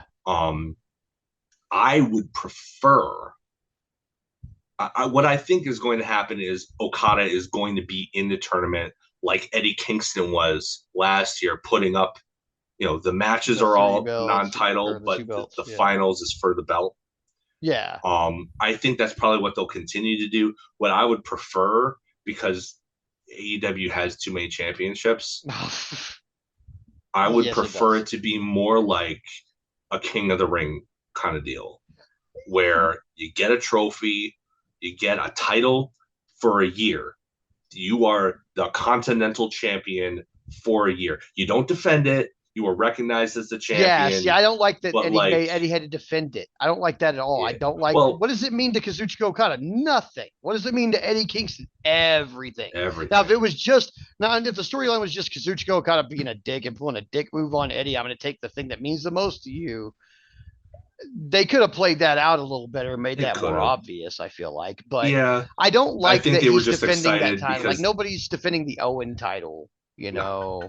So why are we defending the Continental? Like the Continental Classic is a tournament unto itself, much like the Owen. Let's just like whoever that year thing that you were talking about. I like that a lot. I feel like maybe. Yeah, I feel like maybe it should be like just a one-time award. Yeah. And then maybe you combine that with the contract thing, where that's how you earn your shot, not in a gauntlet, but like you have to go through hell, all these matches and win all these matches and win a whole stinking tournament in order to have the privilege of calling your shot on the title belt. I think that's how you do it. You combine those two concepts together, and then you have a year until the next Continental Classic tournament to call your shot. And you can do whatever you want, but you gotta earn it, really earn it. Because I like that idea actually. Because everybody loves the Money in the Bank ladder match, as they should. It's fun. It's super fun. Concept's great. But it's one match. It's a violent match. It's a chaotic match, but it's one match. Yeah. If you have to go through a whole, every single other person in your block and amass enough points and then beat the guy who did that on the other side of the block, on the other block, that's how you earn that precious a prize, that precious a privilege. Yeah. In my eyes, that's how you really put it over. Maybe even, I don't know. I would think maybe even, you know what? No, I wouldn't do that. I would say maybe. I was gonna say maybe combine the Owen, make it like an Owen, make Owen the Owen thing part of it. But the inner freaking child in me loves tournaments. So no, let's not have less tournaments. I love tournaments. I'll take all the tournaments. I don't even care if all they do are tournaments from now on. Don't care. Yeah, they could just do tournaments and I was watching AEW still. Yeah. Make every single number one contender be determined by a tournament. I don't care. Right. Give it to me. That's what I want. Now I'm sorry to sidetrack you with my ranting about the Continental Championship. I had to insert that a little bit. It is discussing. Yeah, like I find it's something that a lot of it's one thing that even the bad faith actors and the regular wrestling fans like us agree on. Like there is something amiss here, and it just needs an adjustment. Yeah, and I think we're onto something with making it a title like the King of the Ring. Really, it's tweaks. It's not even a whole scrapping thing. It's just tweaks. Consolidations here or there, like they're what I like to call Green Lantern mistakes. My brother Evan and I, Evan is an avid movie goer, an amateur movie reviewer, and he seems to dislike more than he likes, but that means that he's got a very critical eye, which I appreciate. And we both saw Green Lantern. We wanted to love it. We did not. I also wanted to love it and did not. So, but the reason why I call them Green Lantern mistakes is because the majority of the things that made Green Lantern bad could have been fixed very simply with a line of dialogue here or a camera cut there or something like that. Like, why is this, like, there are Green Lantern mistakes. There are a lot of little things that add up to make something nonsensical. Right. So these problems that AEW sometimes has, most of them are Green Lantern mistakes. Yeah. There's I feel like there's that, easy fixes for a lot of them. Like the easiest one I can think of off the top of my head is a lot of people have been complaining about the build towards Bryan Danielson and Nigel McGuinness. And it's like, that was a Green Lantern mistake. I did feel like it was a little short between like when Nigel showed back up and then now they're already like, I mean, I get they want to have these matches before people get hurt because Lord knows people have gotten hurt and cost us matches like this. So I get they want to do it quick, but man. Yeah. But the reason that was a Green Lantern mistake is because it could have been easily fixed by Nigel by like one extra segment. When Mox challenges Darby for the title shot, right? Put a title shot on the line. You should have followed Nigel McGuinness to Tony Khan's office to lobby for the match with Bryan and laying out his reasons for doing so. Yeah, like he gets up from the desk. It would have been so easy. It would have been a 3-minute segment. You could have cut time from anything else on that show, and it wouldn't have mattered.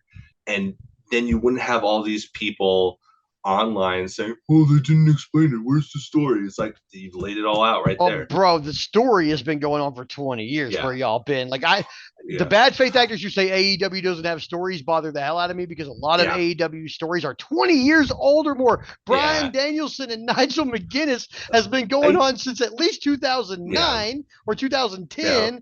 And I mean, we saw like the end of one stage of Nigel's career before he went on to, do that.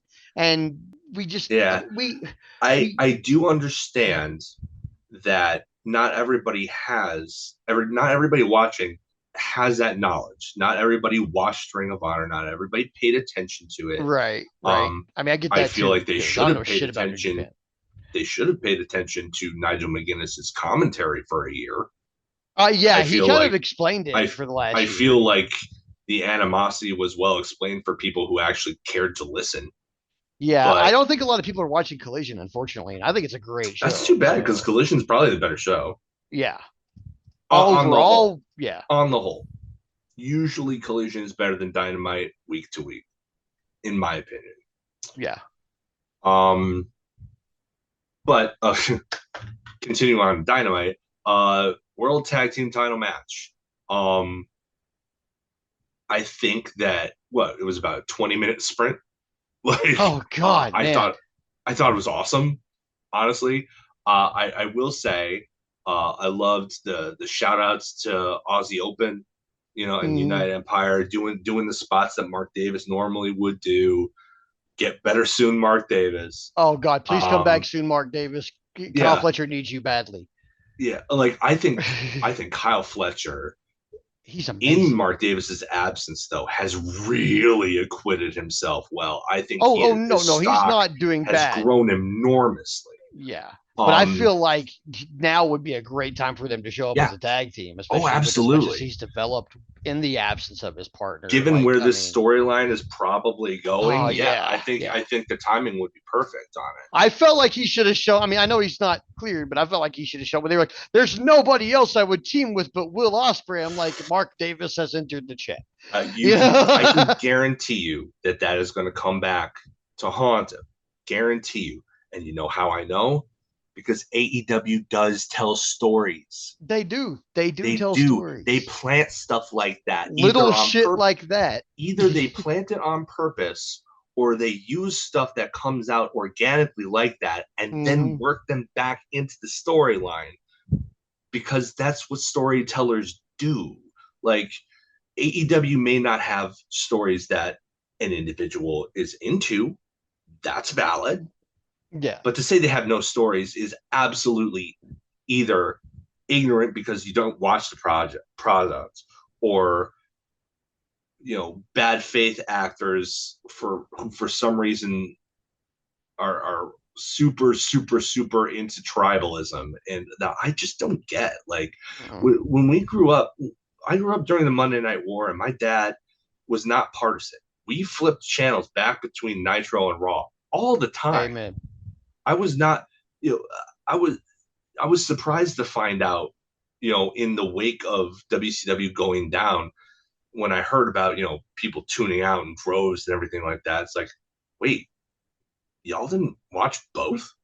Like, what was this all about then? Like, it surprised me that there were people who were loyalists on either side, because I enjoyed going back and forth, even when WCW was at its crappiest. Oh I God, it was still bad it too. and it was bad. It was bad. 2000 was a real bad year. Vince Russo Um, era WCW. I will never it like. was rough.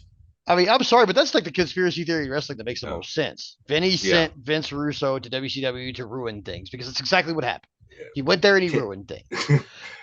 The only flaw in that is that he didn't get rehired. Like Well, I mean, you would it's a assume. win-win for Vince. Well, no, I mean, because you would think that if you were sending somebody over there to sabotage the competition, that Yeah. once you beat them and you buy out all those contracts, that you would reward your spy with a job. But you didn't. Unless said spy is someone you were trying to get rid of anyway because he's an insufferable ass. And I feel like I sometimes mean, he Vince is Russo, that. and if Jim Cornette, who I will not name drop very often, but if he is to be believed, Vince Russo is an insufferable ass. Now, Jim Cornette is also sometimes an insufferable ass. So who is to be believed in that situation? I don't know. But I do know what Vince Russo did to WCW. And I do know that if he acted any way in WWF like he acted in WCW, that's a win-win for Vince McMahon. He got rid of Vince Russo and ruined WCW to the point where he could buy it for $2 million. Yeah. Essentially just a tape library. Yeah, a tape at library for $2 million. That's probably Couldn't made even him get TV. Like, yeah, it's easily made him thanks, Jamie Kellner. Thanks a lot. How you like that, Ted? Like I mean, that's so. Yeah. So But this match was, I thought it was really entertaining. The Bucks came out looking like they had something to prove. Like, this was definitely the best match that they've had since the retirement match with Sting. I think this is probably their second best match after that. They were bumping all over the place. oh yeah, I still say that, everybody, talks about like all the insane athleticism that Nick Jackson brings to the table, and that's valid. But honestly, Matt's the better wrestler. Like he absolutely, like, he sells so much. He has so much more personality. Like, when he sells, he sells. Like, he'll like really really sell, especially like an arm or a shoulder injury, because he's already had those in his career and they were oh very public. yeah. Like, when he gets to selling, like, people sleep on him, his talent. Like, I know that they're divisive as personalities, but I really think that people sleep on their actual sales ability. And they were peak during this. They sold everything. Finish came when Don Callis, who looks like a dildo, that's all I can see. That's he looks like that's what he looks like. He handed Fletcher a screwdriver, and he was all set and ready to use it. And Ospreay's like, "No, bro, no, bro." And this is the second time now that that's been offered to either Ospreay or a team that featured him. Hasn't been used, and it's come back to bite him. So you can see these are setting the seeds out for a feud with the Don Callis family, probably later rather than sooner, knowing how Tony books, but it's going to be there. Now, my question is, who does he feud with in the family? I bet it won't be Fletcher. I bet Fletcher will be in a similar position to Wheeler Yuta, where he's conflicted, I at mean, the least answer until is Mark Davis comes back. obviously Kenosuke Takeshita. I mean, and Well, I know that I want I would Will love that. Ospreay and Kenosuke Takeshita. I would love Like, that. But I it can only get looks so like they're erect. Okay. it looks more like they're setting him up for Okada though. And like I think he's gonna be the next Continental Champion. Whether we like the concept of a Continental Champion or not, I think that's where they're going with him. I think Big Kazu beats Okada. Or Big Kazu drops the belt to Konosuke. I really do. I mean, yeah, I So know I think they're going that way too. I think the match would be better if it I, was I just really, Konosuke and Osprey, personally. yeah. Um, Anybody, because either of I the do two in like Okada. Osprey, but I do like Okada's Okada. I prefer Will Osprey. that's by a it. That's large margin in my yeah. case, for sure. Dude's the guy. Dude's Dude, the yeah, he guy. is something else, He's isn't he? the He's just, guy. and I You really love build that Assassin's company Creed around too, so that just makes it like doubly good for me because I'm like, his gear is it. always awesome. It's all like I can always pick out like little Easter eggs and stuff on his stuff from games because I played them yeah, all, and I'm just like, I just love this guy so much. Like, what's not to love about yeah. this besides being the most fantastic, draw you into a match, ridiculously paced wrestler in the Yeah. business? Sorry, Ricochet. Will's better. You're not bad though. Let's not get straight Oh, as me saying bad oh, things about Ricochet. Ricochet's that match will be amazing. great. I That can't match wait. next week, I am very much looking forward to that. Cannot wait, Oh, bro. Like, oh, I'm gonna but be yeah, on the like edge of my Osprey, seat. but like he's so likable. He's like really likable as a personality too. Like like he had been, you know, he'd been a heel in his previous forays into AEW, but as a babyface, he is excelling. He's the guy. Build everything around him going forward. So yeah, that match was great. Big thumbs up for me. Yeah, I Young really Bucks enjoyed it. really needed a statement win, I think, because they've been kind of coasting. Mm-hmm. Honestly, Mm-hmm. I would like to see some kind of end in sight for their title reign though, because they're really not doing anything. Yeah, and Like it seems like they're making a like concerted effort for the tag division too. it's really weird because like they're the evil authority figures, but like there's no end game in sight. They don't really have goals other than to kind of be trolls. It's them and Okada. Like every single member of the elite has gold now. Okay, Yeah. great. So what now? What's next? Like, Yeah. you know, I want I want there to be something. That tag team gauntlet they had a couple weeks ago showed that they have plenty of tag teams in the division. You Oh could yeah. build any of them up, but like you chose to go with Fletcher and Osprey, who have never tag teamed at all, and they won the thing, Yeah. which undermines everybody else except for FTR and Grizzled Young Veterans, who took themselves out of Yeah. the thing. Like they separated themselves. It doesn't undermine them, but it Right. undermines pretty much everybody else. It's like why are you doing that to like the Outrunners? Why are you doing I that to Top love the Flight? They're Outrunners. so good. I Like love them so there's so much. they have my heart. They're Like silly in the best way. I will get to their segment later, but like Yeah. I, Yeah, I we'll get to them absolutely because agree yeah, with you. I I love them. absolutely agree with you. They're fantastic. I don't know if I'd put the belts on them, but like Maybe not yet, but soon they maybe. I should be mean, featured. yeah, definitely. Absolutely. Every episode, put them on TV. 100%.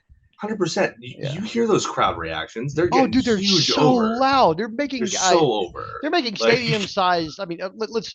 and I'm Tony not. Khan has I'm. proven that he will pivot Yeah, when he necessary. will when necessary I when the mean, the crowd only reason the reacts. acclaimed got the tag belts is because he pivoted Yeah. when their match with Keith Lee and Swerve Strickland was over so much. Oh yeah, Like, like they insisted that they be yeah, champions, and he pivoted and yeah, gave them what and they he wanted. pivot, and I gotta say, I don't think people give him enough credit for that. Like, he has his plans and he follows through on them. Sometimes he takes a little too long to get to the finish line, but like he's not he's adaptable.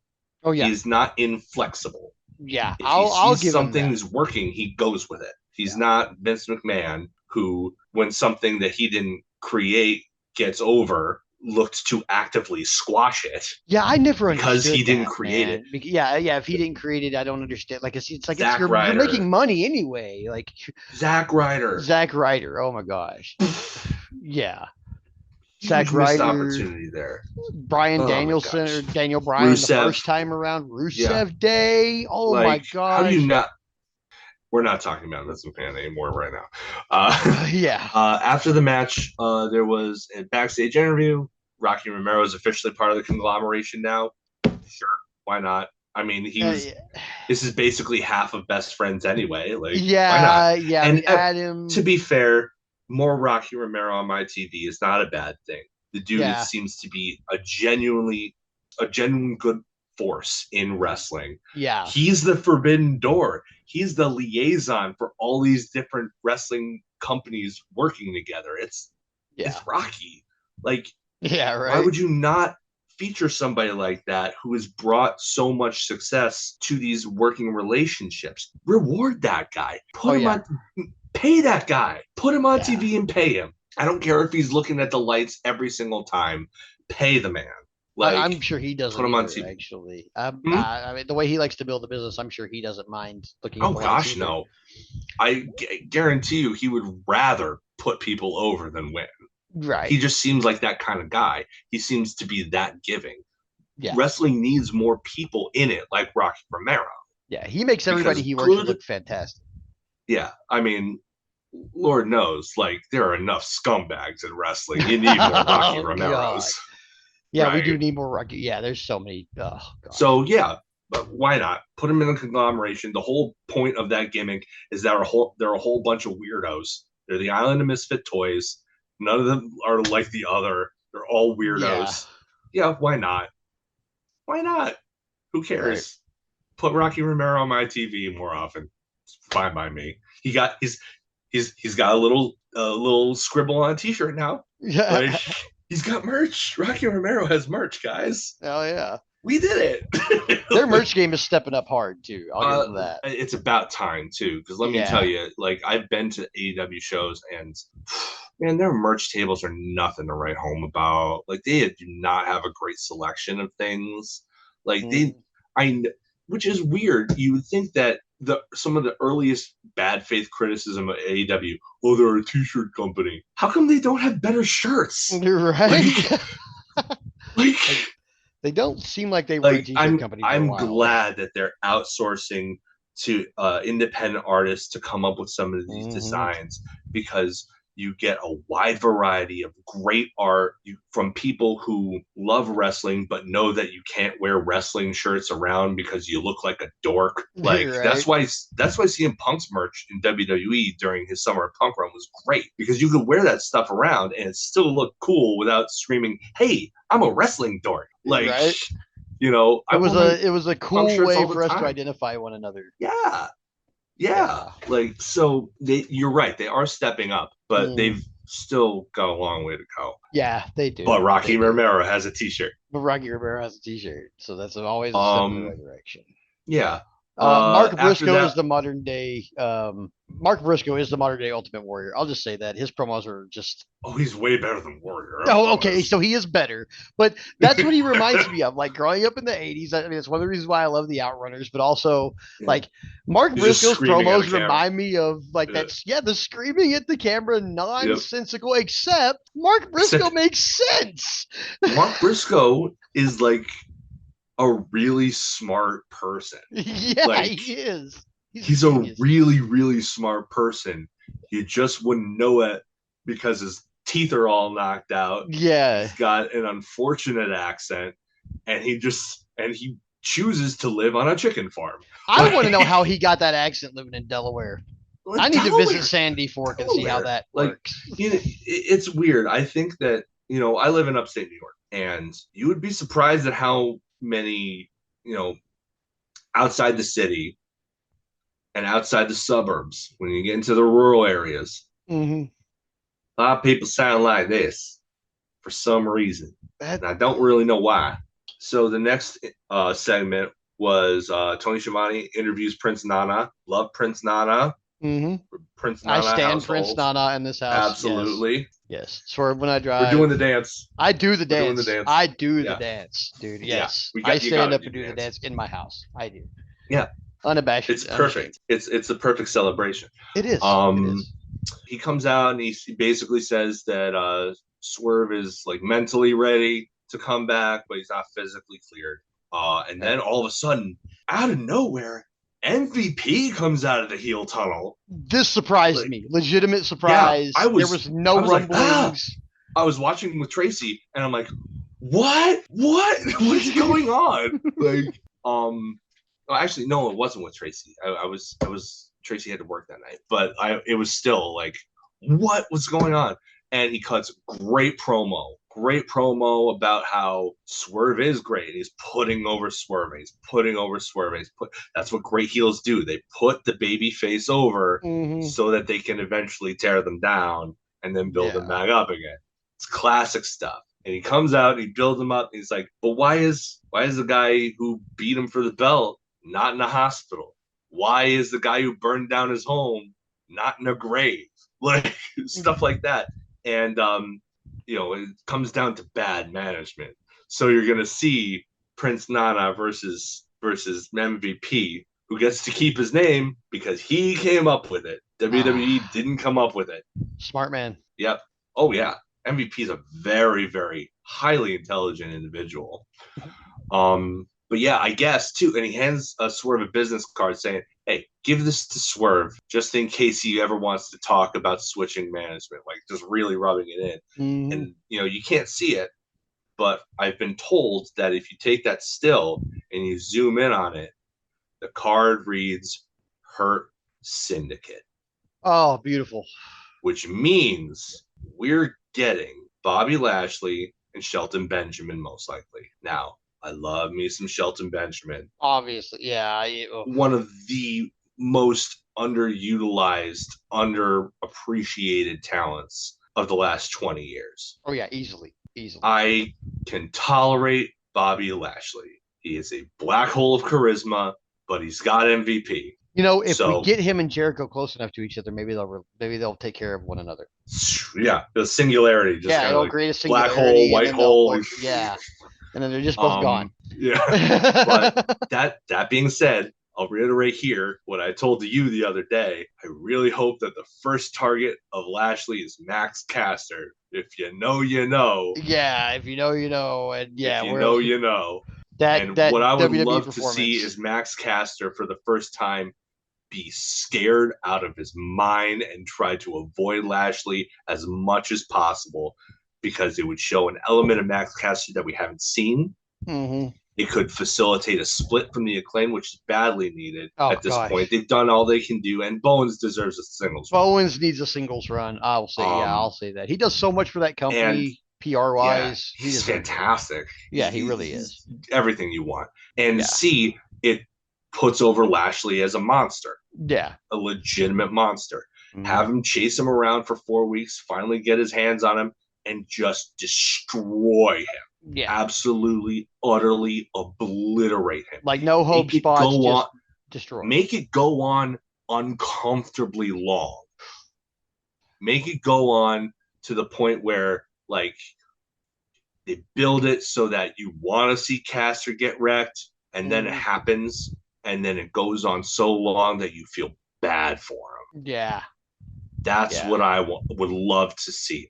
I would love to see your expectations reach this level, and then they get there and you realize it's not what you want. Yeah. Yeah. Because we need JR on the call where the with magic that one is. That's where the magic is. Right there. Yeah. So this is where we need JR on the call for that one. So he'd be like, somebody has to stop this. Yeah. Make it your main event, level like of seriousness. Maybe make it a main event 12-minute squash match.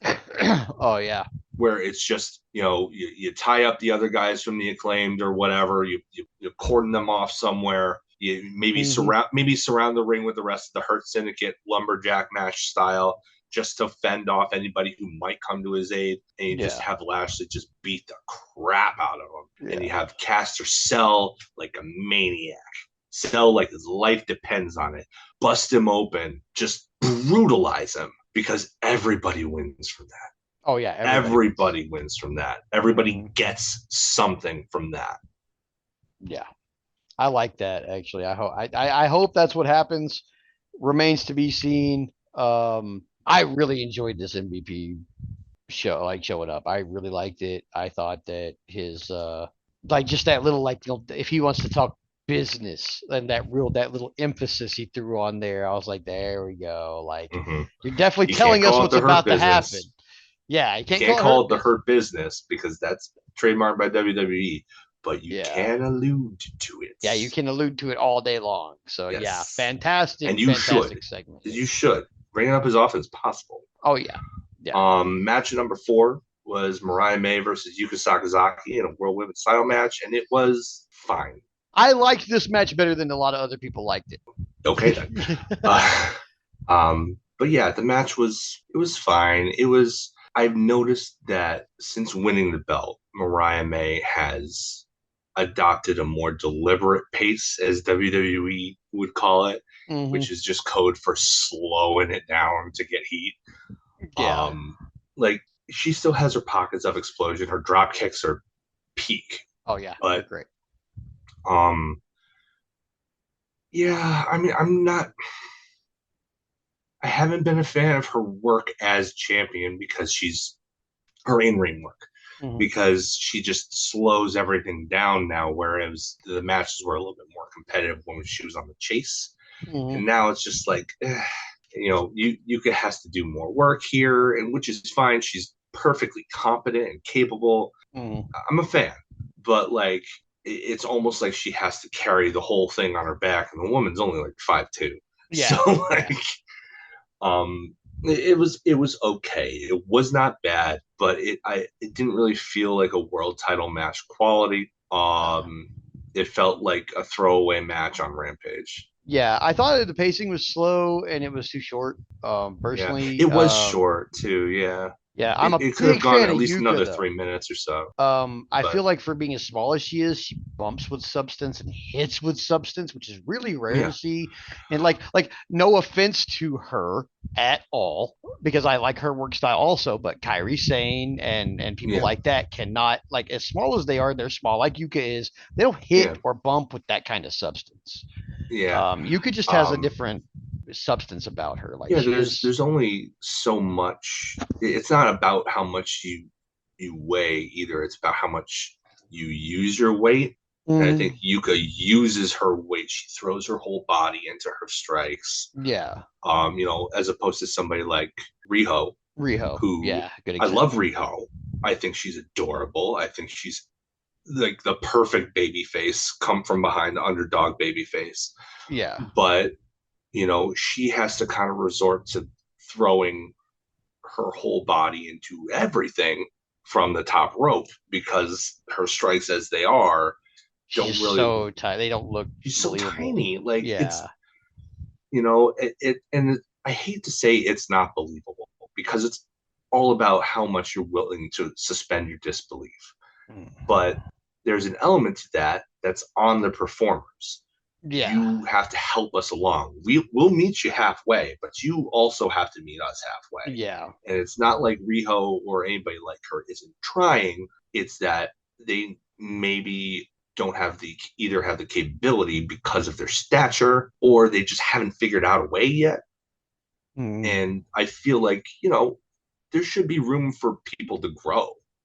I remember, back when, before the women's revolution or whatever you want to call it in WWE, people were complaining about the length of the Divas matches and stuff like that. I'm like, and I was always an advocate for, well, they're not going to get better unless you give them reps, unless you give them the time to do it. Like, of course they're going to have bad matches. They're only out there for 3 minutes. The finish is a roll up. You don't, you get nothing. You get nothing. Like even when they were doing house show matches, the Divas matches of that era were not much longer.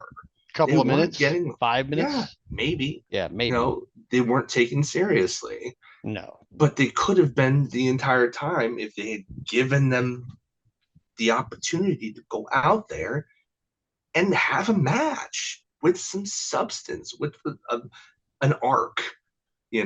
like it's, I don't know, like it to me, I'm a big fan of watching people grow Mm-hmm. in the ring. Yeah. And maybe Riho has been doing it for like a long time, since she was a kid, because apparently they don't have labor laws in Japan.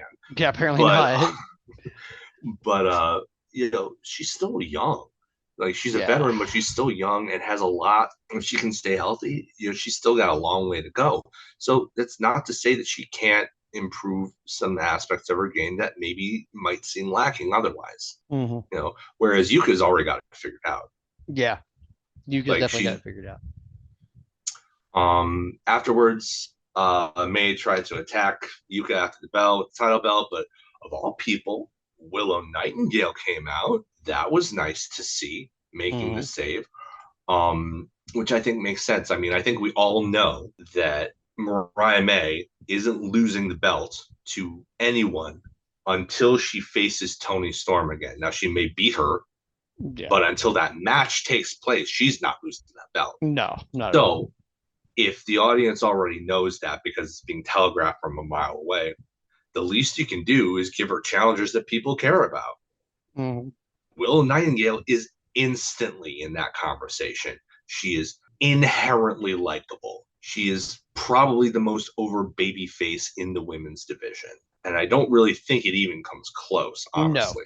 Like, No, even it doesn't. Toni, as good as she is, kind of walks a tweener line. Yeah. So, I think everybody loves Willow. I think it's a great spot for her. She's not going to win the belt.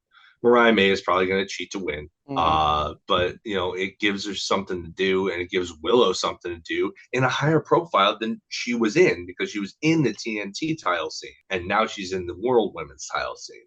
Yeah. That's an upgrade. Even if she loses, that's still a higher profile. Yeah. So I'm all for that. Mina's music hits. Love Mina Shirakawa. She's great. Love her music. Music's super fun. She comes out and accidentally causes a distraction. So it looks like Mina's probably going to be in the mix too. Probably after Willow, they'll probably draw that out. There'll Mm-hmm. probably be Willow and then Mina, and then and then probably Toni. I know that she's probably going to get the shot in Australia when they go to do the Grand Slam show there in Yeah. February. So I think that stretches pretty well. Yeah. Yeah, that was that. The angle was more interesting than the match in that respect. Final match of the show is Darby Allin versus Jon Moxley for the world title shot. I don't think Darby Allin is made of the same things that a normal human is. No. Some of the No. bumps he takes in this match are ludicrous. I honestly think that he makes it a goal in each match that he has on TV to come up with some insane spot that he's never done before, some unique way of taking ludicrous, cringeworthy damage to himself. The bumps that dude takes for not having like any body fat to absorb it are insane. None. The fact that he is walking is insane. Dude, I can't imagine it. Like, he must be in just tremendous pain. He must live on a level of pain that I do not. Like, that's all I can think. Yeah. But yeah, Allin comes in hot, but he gets cut off by Mox, and that's pretty much the story of the match. Yeah. Mox keeps cutting him off. Marina gets involved, which I think is a good escalation, because it's like, if Marina needs to get involved in a Moxley match, then that means by extension that this is a different level of Darby Allin than Moxley has ever faced, and puts Darby over in that way. It's like, oh, this is, he's way different. He's way better and way more experienced, having been at the, sat under not that learning tree, but Sting's learning tree. Yeah. For 3 years. Yeah. Since last time they faced. I think we all knew that Mox was winning. The way they got there was great. like that top rope DDT. It wasn't. They called it a Death Rider. It wasn't a Death Rider. There was no underhooks. It was a DDT, No. but it was an inside out thing. So that nobody does that. Like you No. hardly ever see that. So it looked fantastic. I don't think Darby. Oddly enough, I don't think Darby loses anything from this. Like he lost in a coffin match again for a TNT title shot in a match that was probably cut short for time. If we're being honest, Oh, I it was think definitely that's the cut only short for reason. time. Like it was 12 minutes and it was really one-sided. I really don't think that was the original plan. I think they had to cut it for time. I think they did too. Yeah. Then he lost the TNT title opportunity in his match. He lost a world title shot that he had earned. But oddly enough, because of the way this match was structured, I really don't think he loses anything. Like he's still over. He looked like a beast because of how much damage he took. Mm-hmm. Mox and Shafir had to cheat multiple times to make it happen. And Darby is being positioned storyline wise as a leader in some kind of war that's brewing with whatever we're calling Mox's faction now, and whoever they want to, whoever they fear are their enemies. Darby's going to be right there. And just by saying a couple weeks ago, just by Mox saying, you will never be AEW World Champion, guarantees that at least for a little while, Darby Allin is eventually going to be AEW World Champion. Oh yeah, for sure. So yeah, I feel like the match delivered. It felt like a proper main event. And afterwards, we get necktie violence. Oh my gosh. We get Bryan Danielson calling back necktie violence. This time, he won't get fired. How did Justin Roberts feel watching that from ringside? Oh, he probably got PTSD flashbacks. It's like, He's probably, it's like, no, it's Nam all over again. Like, not to diminish that. I'm sorry, veterans. But now, second question is, did Nigel give him that tie? I think it was a trophy that he took off of Nigel after defeating him. That's my headcanon. I feel like, I beat you. Now I get your tie, so I can use it later to choke the life out of Moxley. And now, Bryan Danielson is also a murderer. Right. Somebody's gonna die in this match. Somebody is. I love all of this. I love it all, except Moxley's character being based off Romper Stomper. I don't like that. I find that a little problematic. But yeah, okay. So here's the deal with that. There's two things I want to say about that. Number one, there are ways to take elements from a character and leave out other elements of a character. Yes. And I believe that he is trying to ride that line. And good on him for avoiding the really problematic elements of it. Yeah. Secondly, I think that I want to parse my words carefully here.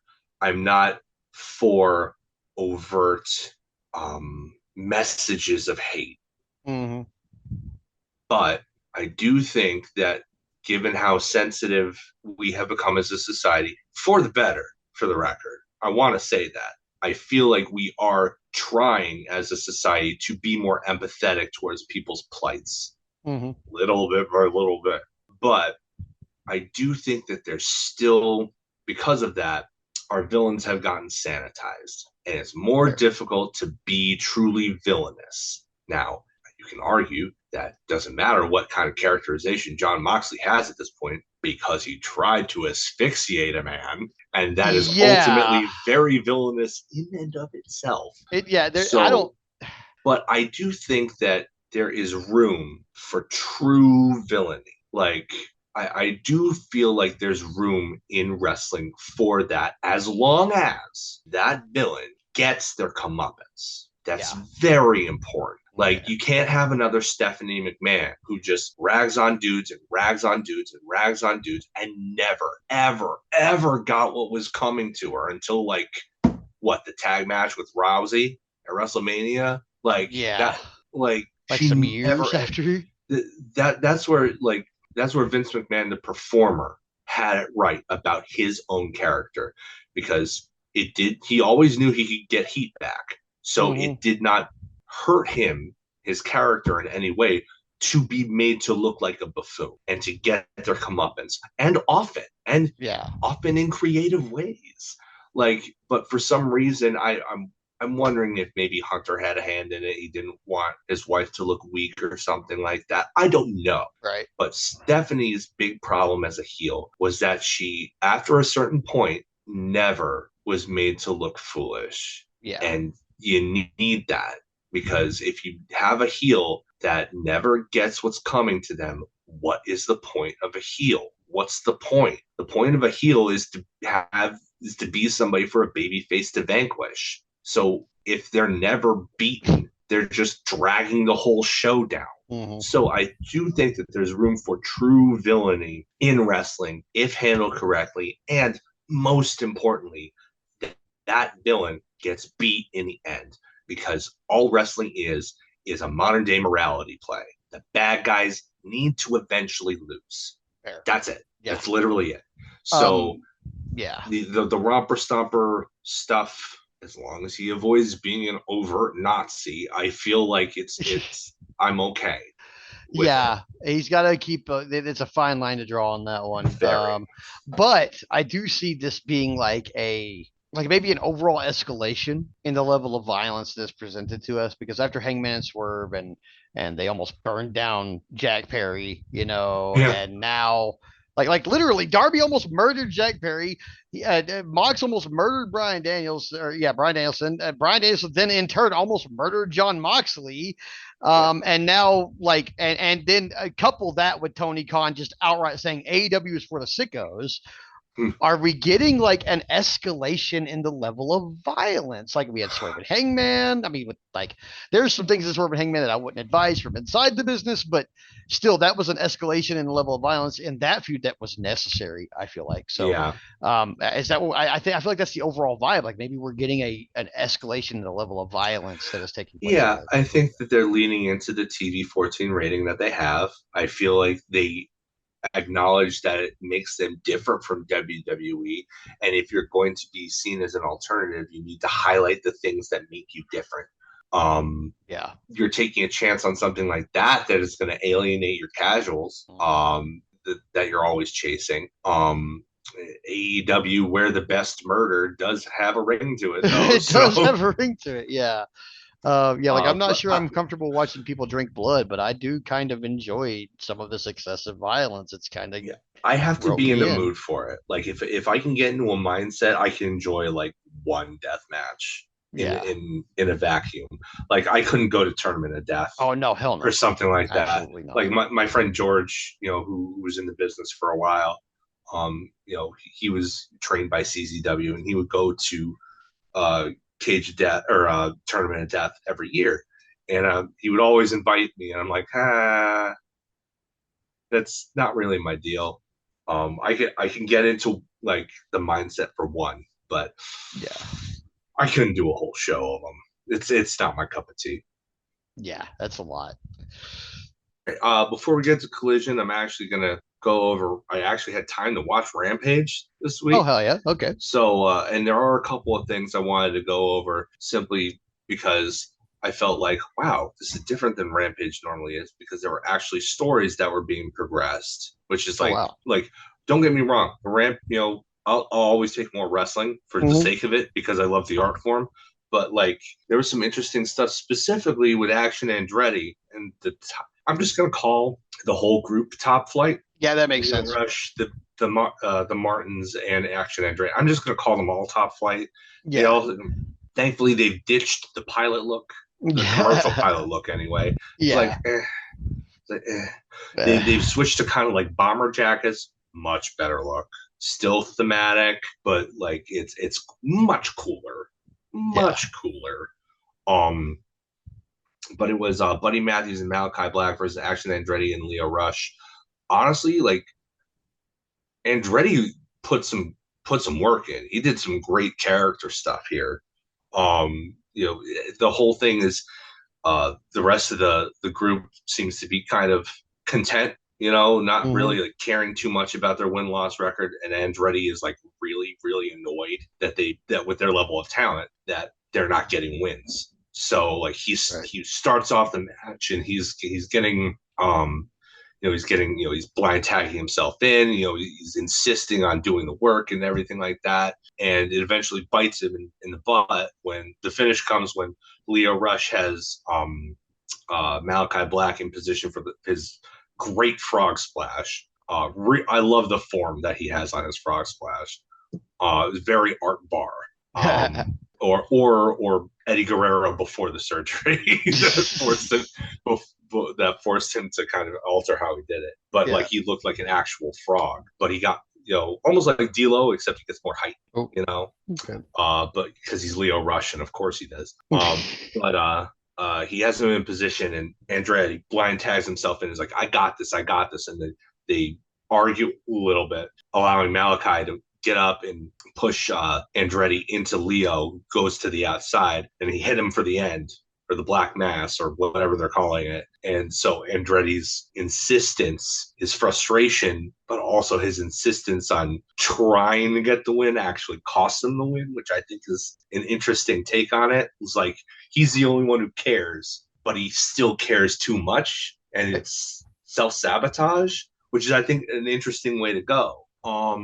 Honestly, I think that the match was a thumbs up simply for moving that along. I mean, the action itself was great, given who's in it. Like, it's hard to have a bad match with the guys who are in it. But yeah, I thought it was great. And then Andretti, after the match, the rest of Top Flight was up.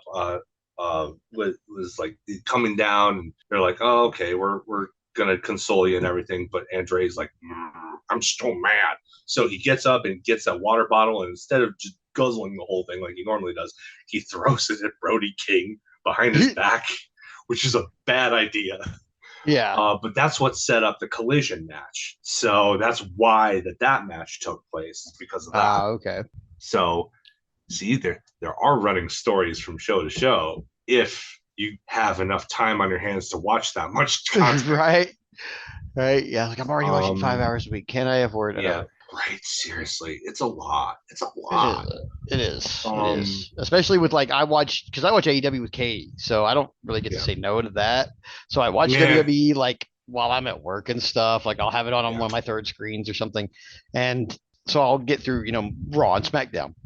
But there's no way I'm touching NXT. Yeah. And then I also watch Dynamite and Collision with Kate. So it's like all of it. Yeah. Next match was Anna Jay versus Robin Renegade, and like this is.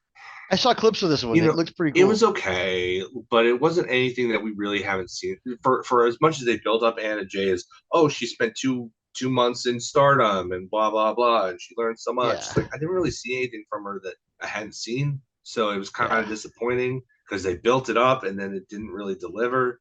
Yeah.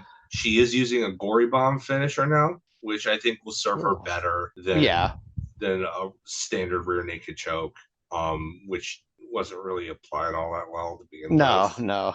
But the gory bomb, I love the gory bomb. Go ahead, take it. Yeah, it looks great. Use every gory move, gory. But yeah, other than that, the match, I gotta give it a thumbs down. Like, for somebody who was kind of like built up, like they gave her the same kind, to a lesser degree, but the same kind of treatment that they gave to Takeshita when he went off to the G1 and came back, and they were all like, "Oh my God, he had a great G1. He looked amazing."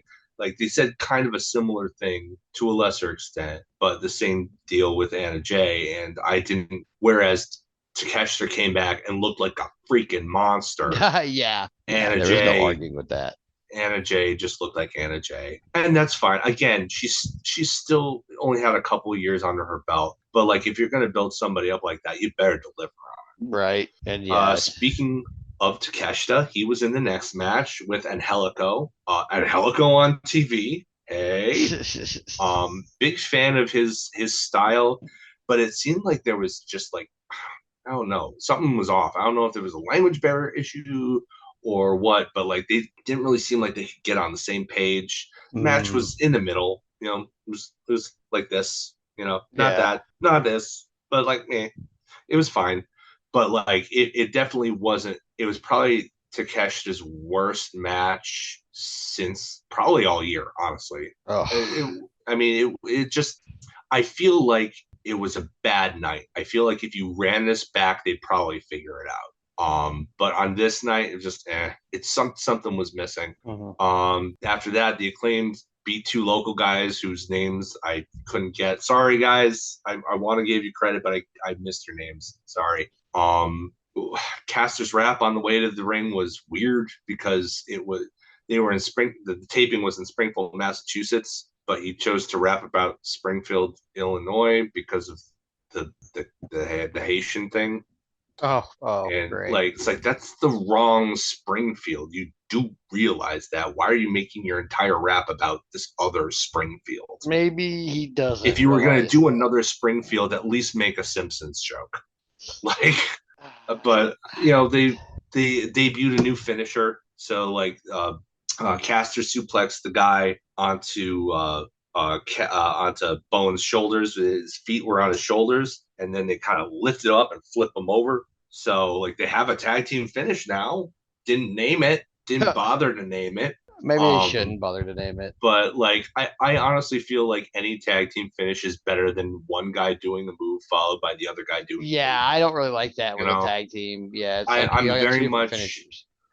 very much, as if you couldn't tell by the title of our podcast, we're very much of the same mind that tag teams should be cohesive units with tandem offense and tandem, characters that are on the same wavelength. And a tag team finisher goes a long way towards establishing that. Right.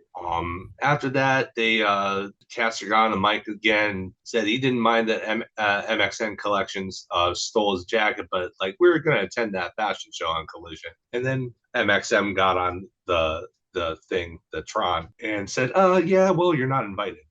It was funnier than that, but I'm tired.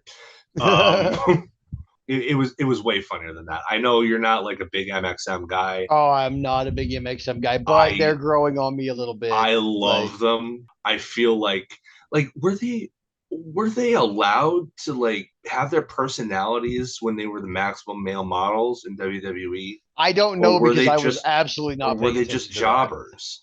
Like that seems like the kind of gimmick that WWE would just make jobbers. Yeah, I feel like that. I shouldn't say jobbers, enhancement guys. It's okay to say jobbers. Like it seems like the kind of thing that they would come up with and then forget because they were always the underneath guys. It didn't seem like a gimmick that they would actually give time to. Like look what they eventually did to the Fashion Police. Like that was a winner. Was a winner. And the only reason they got to do the Fashion Files thing was because somebody wasn't paying attention to SmackDown. but like I feel like it was a rehash of that. I don't know because I wasn't watching WWE, but it seems like that's the kind of gimmick that they would give somebody and then forget about them because they didn't have any plans for them other than being the guys looking at the lights at the end of the match. Yeah, that's the way it seemed in WWE when I knew of it, but I didn't really pay attention to it a lot over there. But Tony's giving them the ball to run with their personality, and I think they're hilarious. I'm a big fan. I think they're funny. I just feel like, especially with recent events, with the tag team division in AEW, like I feel like and it makes them as part of that, but I feel like they beefed it up significantly. Like we brought in grizzled young vets, and I mean, grit your teeth is a movement, man. Like that's gonna catch on eventually, and everybody's gonna be like grit your teeth before somebody gets their head kicked in. People do like chanting along. Yes, they do. Wrestling at the end of the day is interactive. Yeah, and like the more that you can play with your audience and include them in the act, the more they will do that. Yeah, we love being a part of it. Like grit your teeth is going to be a thing. Touch tips is going to be a thing. Like, which one comes out on top in the end? We have a really stacked tag division, so who knows? Because I mean, FTR is still there, and the Bucks are still champions, and they've done the Fletcher Osprey thing, but I really hope they go back to Fletcher and Fletcher and Davis. But so I don't know. I feel like there's a lot of tag team division stuff they could like. I feel like MXM might fall down the wayside a little bit because they kind of are a comedy act, and there are so many serious tag teams in this division. That being said, they are being placed opposite the Acclaimed, who are in a pretty good spot in the division. They're one of 3 teams that's actually in a good spot in the division. Yeah, that's so true. like being against them, especially since they just got here like a month and a half ago, Yeah. like that's prime spot right there. He's giving them the ball and seeing how far they can carry it, and I feel like they're doing a good job so far. Yeah, I Like mean they're not doing a bad job. I just with all of the sudden tag team roster additions, yeah. I kind of want to see how it all shakes out. Like I think that's what I So think I'm there's a most Twitter interested account that does the work of ranking AEW because they don't want to pay attention to their own rankings. in.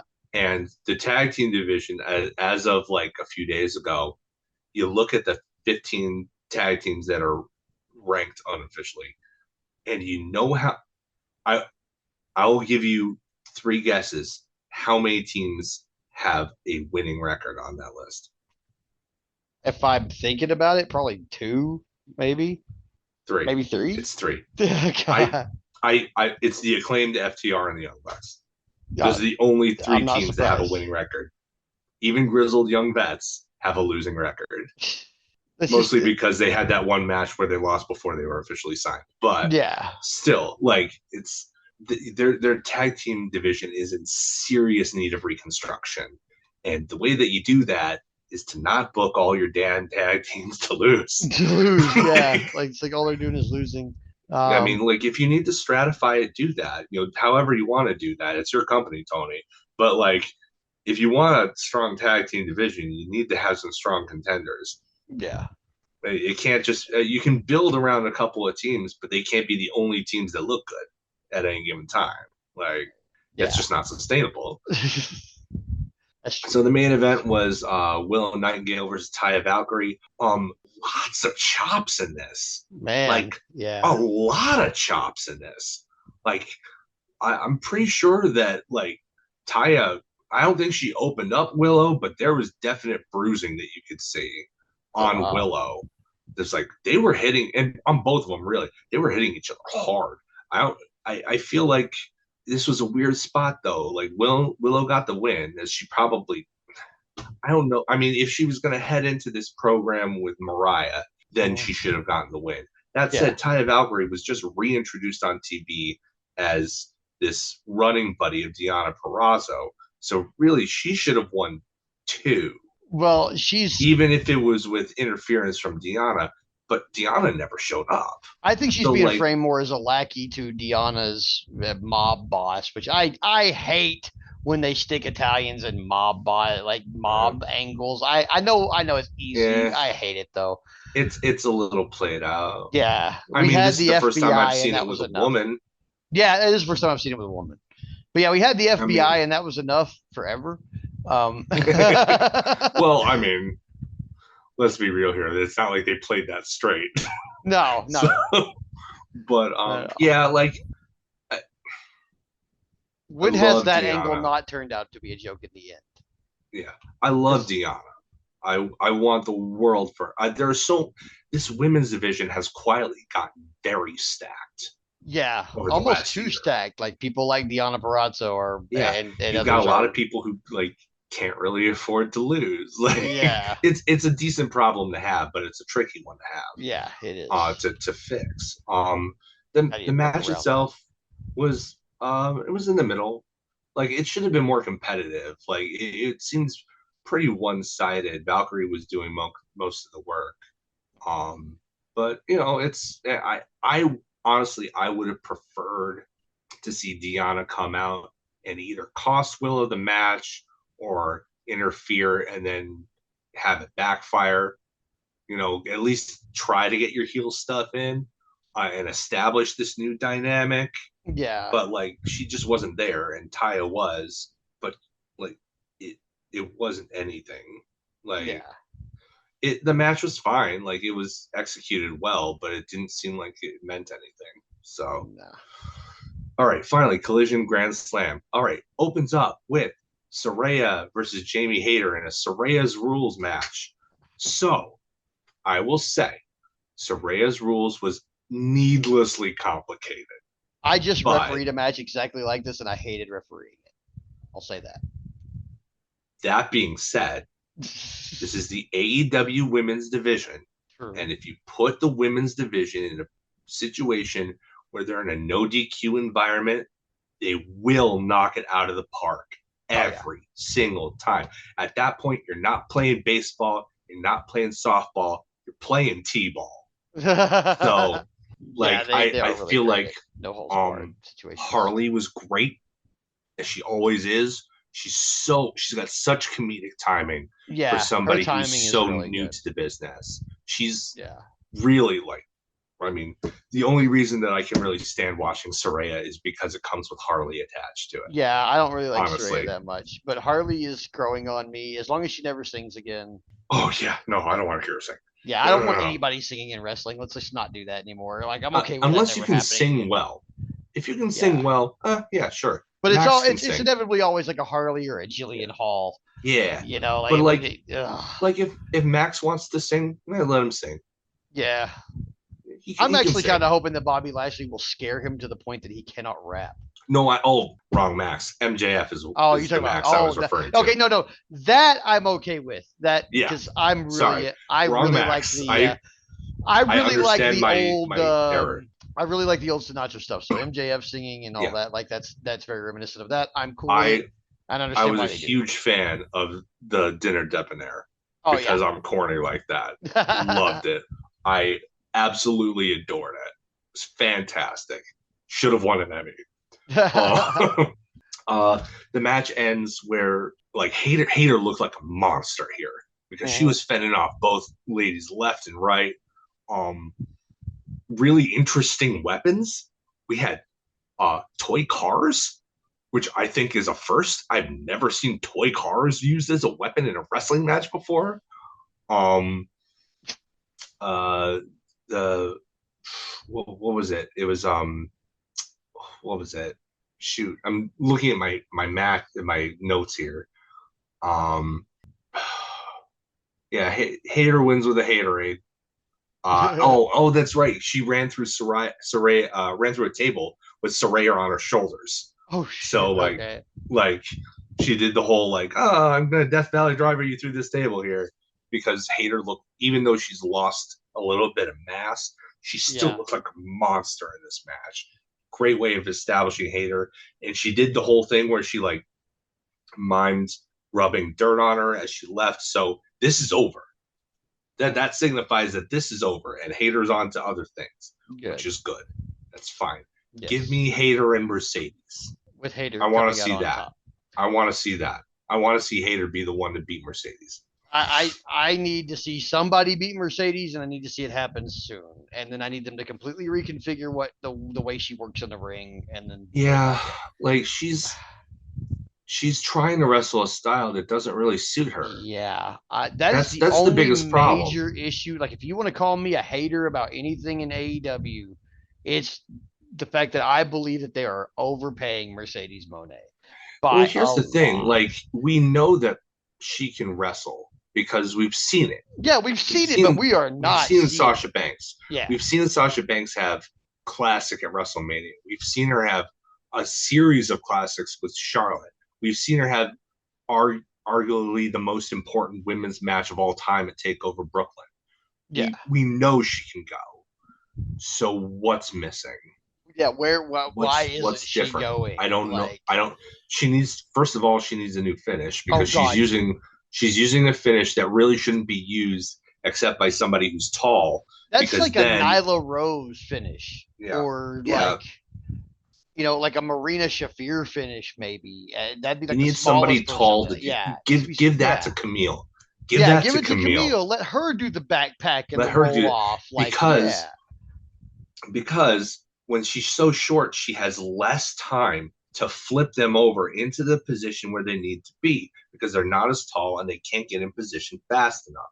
That needs to go to somebody who has the height, who would have the time to make that work and make it look good. It would look cool if done by somebody with that height. Yeah. It looks sloppy and ineffective coming from Mercedes. And I'm a fan of Mercedes. I like her. I like what she brings to the table from an outside perspective. Mhm. I mean, she's still part of the Star Wars franchise. That's still one Yeah. of the biggest pop culture franchises on Earth in history. Yeah. So having her there, and from all accounts, she's a really great um, influence in the backstage area. She hasn't rubbed anybody the wrong way. She's making friends. She's doing this, that. She did a great media tour heading up to Grand Slam. She's great at that kind of stuff. Like, it's oddly enough, it's when she gets in the ring that things, I wouldn't say fall apart, but they just don't hit the mark. I definitely And I would don't say know fall what's apart wrong. because everything else is hitting, man, until you get her in the ring, and then and you're right, it's not her whole career because we've seen her put on banger matches and important Yeah. matches and historical matches. We've seen her be part of all of that stuff, but what she is doing in the ring in AEW Yeah, it's not hitting in no at way all. leads me to believe that they should have made her the top paid woman star in the world. Like, especially after, and Britt can take as much blame as she wants to for that fiasco, but that match between them two was the It drizzling was not shits. good. I don't like to It say was that. not I good. really want to remain positive, but we got to call a spade in this case. Like, I Yeah, can't, I can't. There's no way I can it positive wasn't good. that spin that up and be like, this It was great. No, it wasn't. Like, yeah, it got better the longer it went on yeah. because they were able to kind of feel each other out and they were able to get the crowd involved. You can't fake Mhm. that noise. I mean, you can, but traditionally Not AEW well. doesn't AEW's like not good to. at it. And it was live. So, I mean, Yeah. it's not like a taped Raw from 1995. So, We're here the same guy whistle every 10 minutes. yeah. um, but yeah, like I feel like Hater should be the one. Yeah, I Hater think should that be would the be a one. good idea. And in the process become the first woman to hold both the women's titles. Yeah. I think that would benefit both the belt and the division. Right. But yeah, the match was fun. The match was fun. Um, Next was the Learning Tree versus the Conglomeration in Tornado's tag action. Big Bill was very over in his home city of Queens. Um, Cassidy at one point hit Jericho with his backpack, which didn't make sense until he uh, unveiled that there was a brick inside there, which I Love thought it. was funny because it's usually a purse with the brick in it. You Yeah. know, the old sensational Sherry bit. Um, but Oh I yeah. thought that was fun. Uh, they were setting up every time they would set up Briscoe versus Jericho. They got together 2 or 3 times in the match. Match ended when he was Briscoe was going to put Jericho through a table Mhm. with a froggy bow, but Big Bill intercepted and choke slammed him through the table with Jericho just getting out of the way. Oh Jesus. Um, Jericho covered and then indicated that he wanted to become the Nueve. And I am not in love with that idea. uh, I I don't mind him challenging. I don't want him to win. I all don't I want him will to say is win. that I will reiterate what I said earlier about how maybe we can get him and Bobby Lashley in the same room and they'll cancel each Yeah, other out. yeah. Like, Cancel each other out. I am I'm not gonna say anything else bad about Jericho, but I am wholly done with this whole thing. I am wholly done with him. Like, It's tough he for needs me to go away at because least to make me want to miss him a little yeah, bit or something, yeah. like at least go away for a while. Like, you don't gotta retire. Go on If you don't want to when you go retire, on tour with don't. Fozzy. Really go on tour. Yeah. Like, maybe Like go do like a really go 30 on tour. date or something, Yeah. yeah, or something, but like Um. he needs to go away for a little bit. Even if he doesn't retire, he at least needs to go away for just a little bit Yeah. to give us some breathing room, man. Like, I need space. Dwelling It's on not the you, it's positive. me. Dwelling on the positive side, though, it's a bittersweet thing because I'm frustrated that it makes me feel this way. But like having seen it live, having gone to Dynamite last week, Yeah. the week before this week that we're covering, like it's so frustrating because I want to hate it, and then he somehow gets it over. Like like the high guys, like it's Oh no, it's working so exactly the way he wants it to work. It's like doing every like it's hitting it's all so the frustrating notes. because I want it to not work as justification for him to leave for a Yeah. little bit and then come back, but like his biggest strength is actually a detriment to his character at this point Yeah. because his biggest strength has always been his ability to adapt and to really get anything over. He got the word it over. How many guys can you say would be able to get the word it over? He got a list over. Like he got a potted plant over. Like I Yeah. mean He that's got his Big Bill biggest over. strength. He's got that's his biggest strength as a wrestler, and unfortunately, right now it's the albatross on all our backs, not on Yeah. his. It's on ours. Yeah. So And he's I don't got know. he got Bill over, and now I'm afraid that like he's gonna charisma vampire poor Bill, and Yeah, like and Bill's over. He's over. Like large turn him large already. William is over. He is, man. Like people Large William is love that over. guy, and I've always liked him ever since he was Cass. He's put in the work.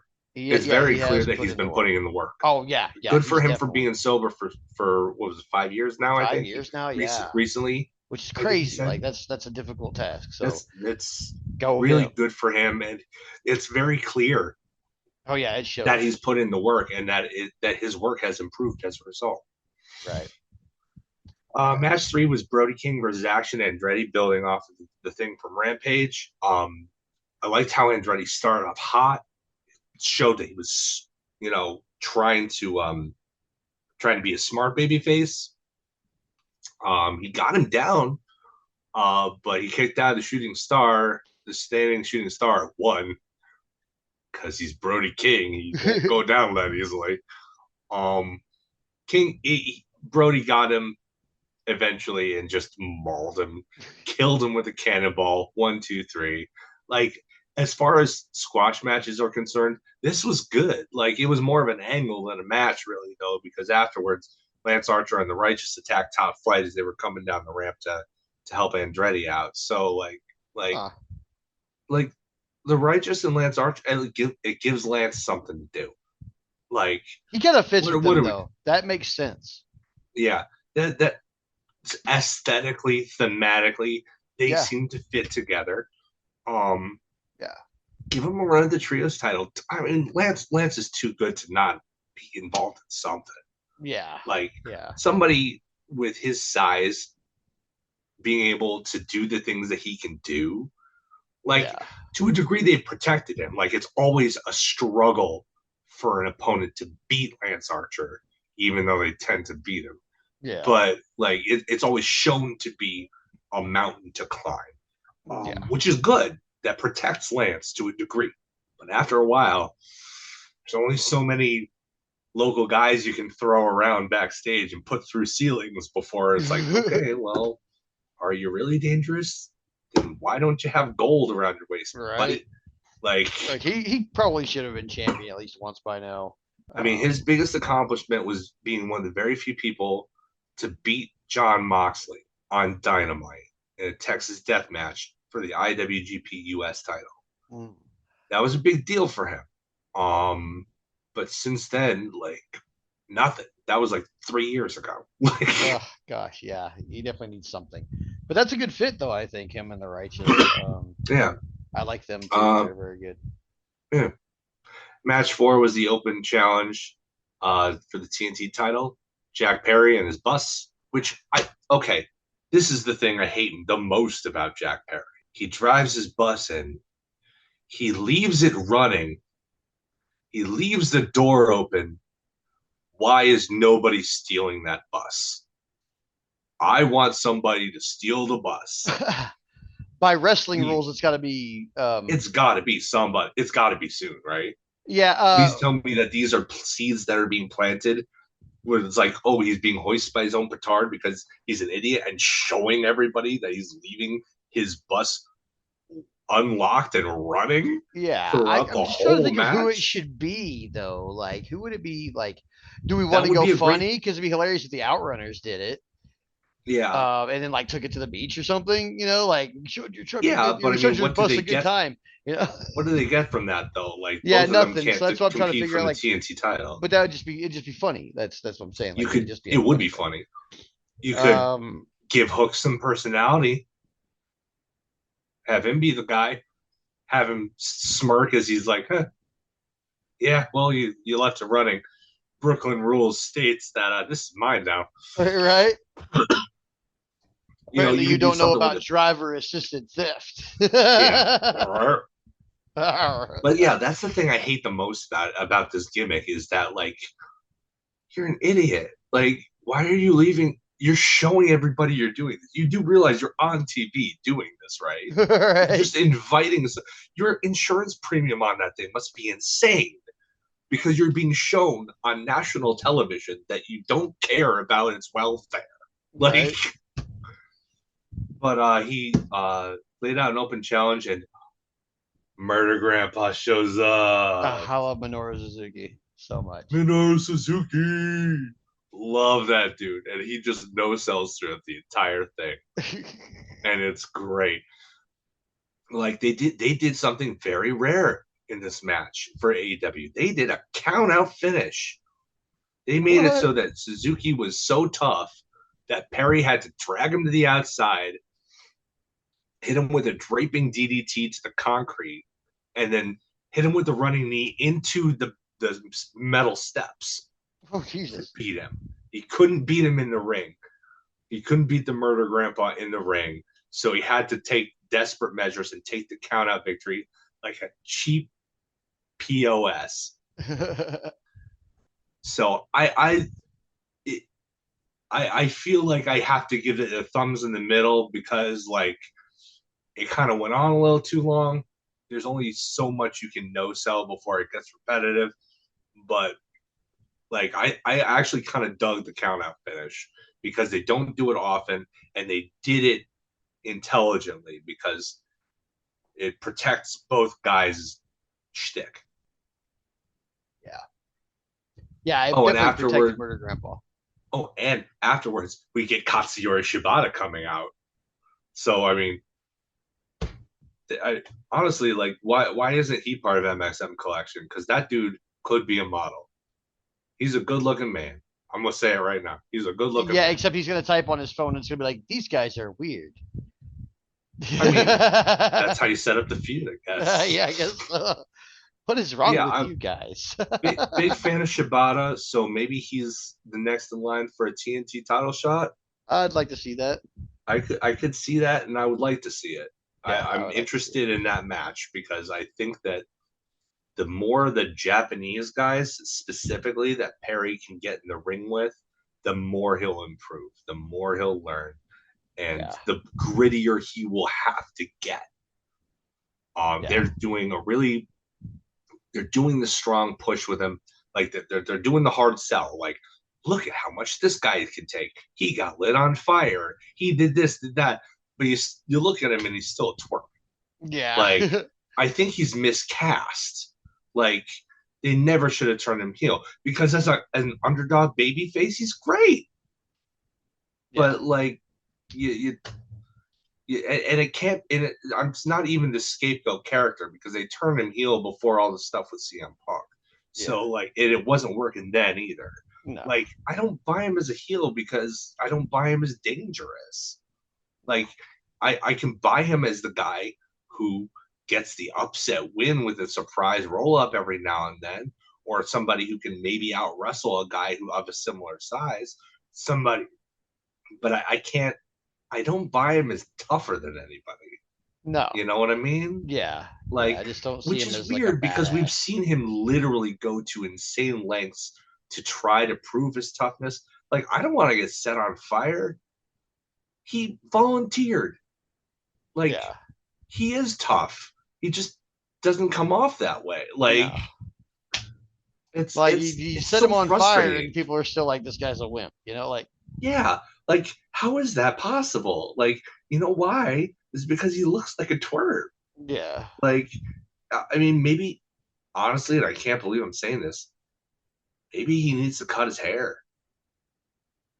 I kind of wish because he would. like that big bouffant thing he's got going on. Like it's tough to take somebody seriously that way. The Yeah, beard, keep the beard, but I think yeah, honestly, maybe he needs a different hair, a different look because like he's got a slender build to begin with, and it's doing him no favors. That yeah. hair just makes him It's look giving him JD smaller. McDonough syndrome. Ugh. He look JD McDonough looks like a 5'11" dwarf. He's a bobblehead. Yeah, like he looks like somebody with dwarfism who's of a normal height. Yeah, Like yeah, that's he the way his does. head looks, you know. He's Like got a big old head too. Yeah, yeah, yeah, he he's does. Yeah, I don't know. Every time I can't take that guy. In the same way that you can't like you don't see Jack Perry as being like threatening. I don't see JD yeah, McDonough as threatening. So it's kind of like that same problem. yeah, Like except in Jack Perry's case, he could probably shave his head and fix a little bit yeah. of that. In fact, you know what? Maybe he should shave his head because most people, when they shave their head, it kind of gives them an air of danger about Yeah, them. It's like, dude, this guy doesn't even want to protect his hair in the winter time. Like, yeah, right. maybe that hits a little differently because you're from Texas, but it's cold up here in winter time. Right. Oh yeah, dude. He fucking shaves his head and then shows up in a beanie. Oh, Yeah. listen,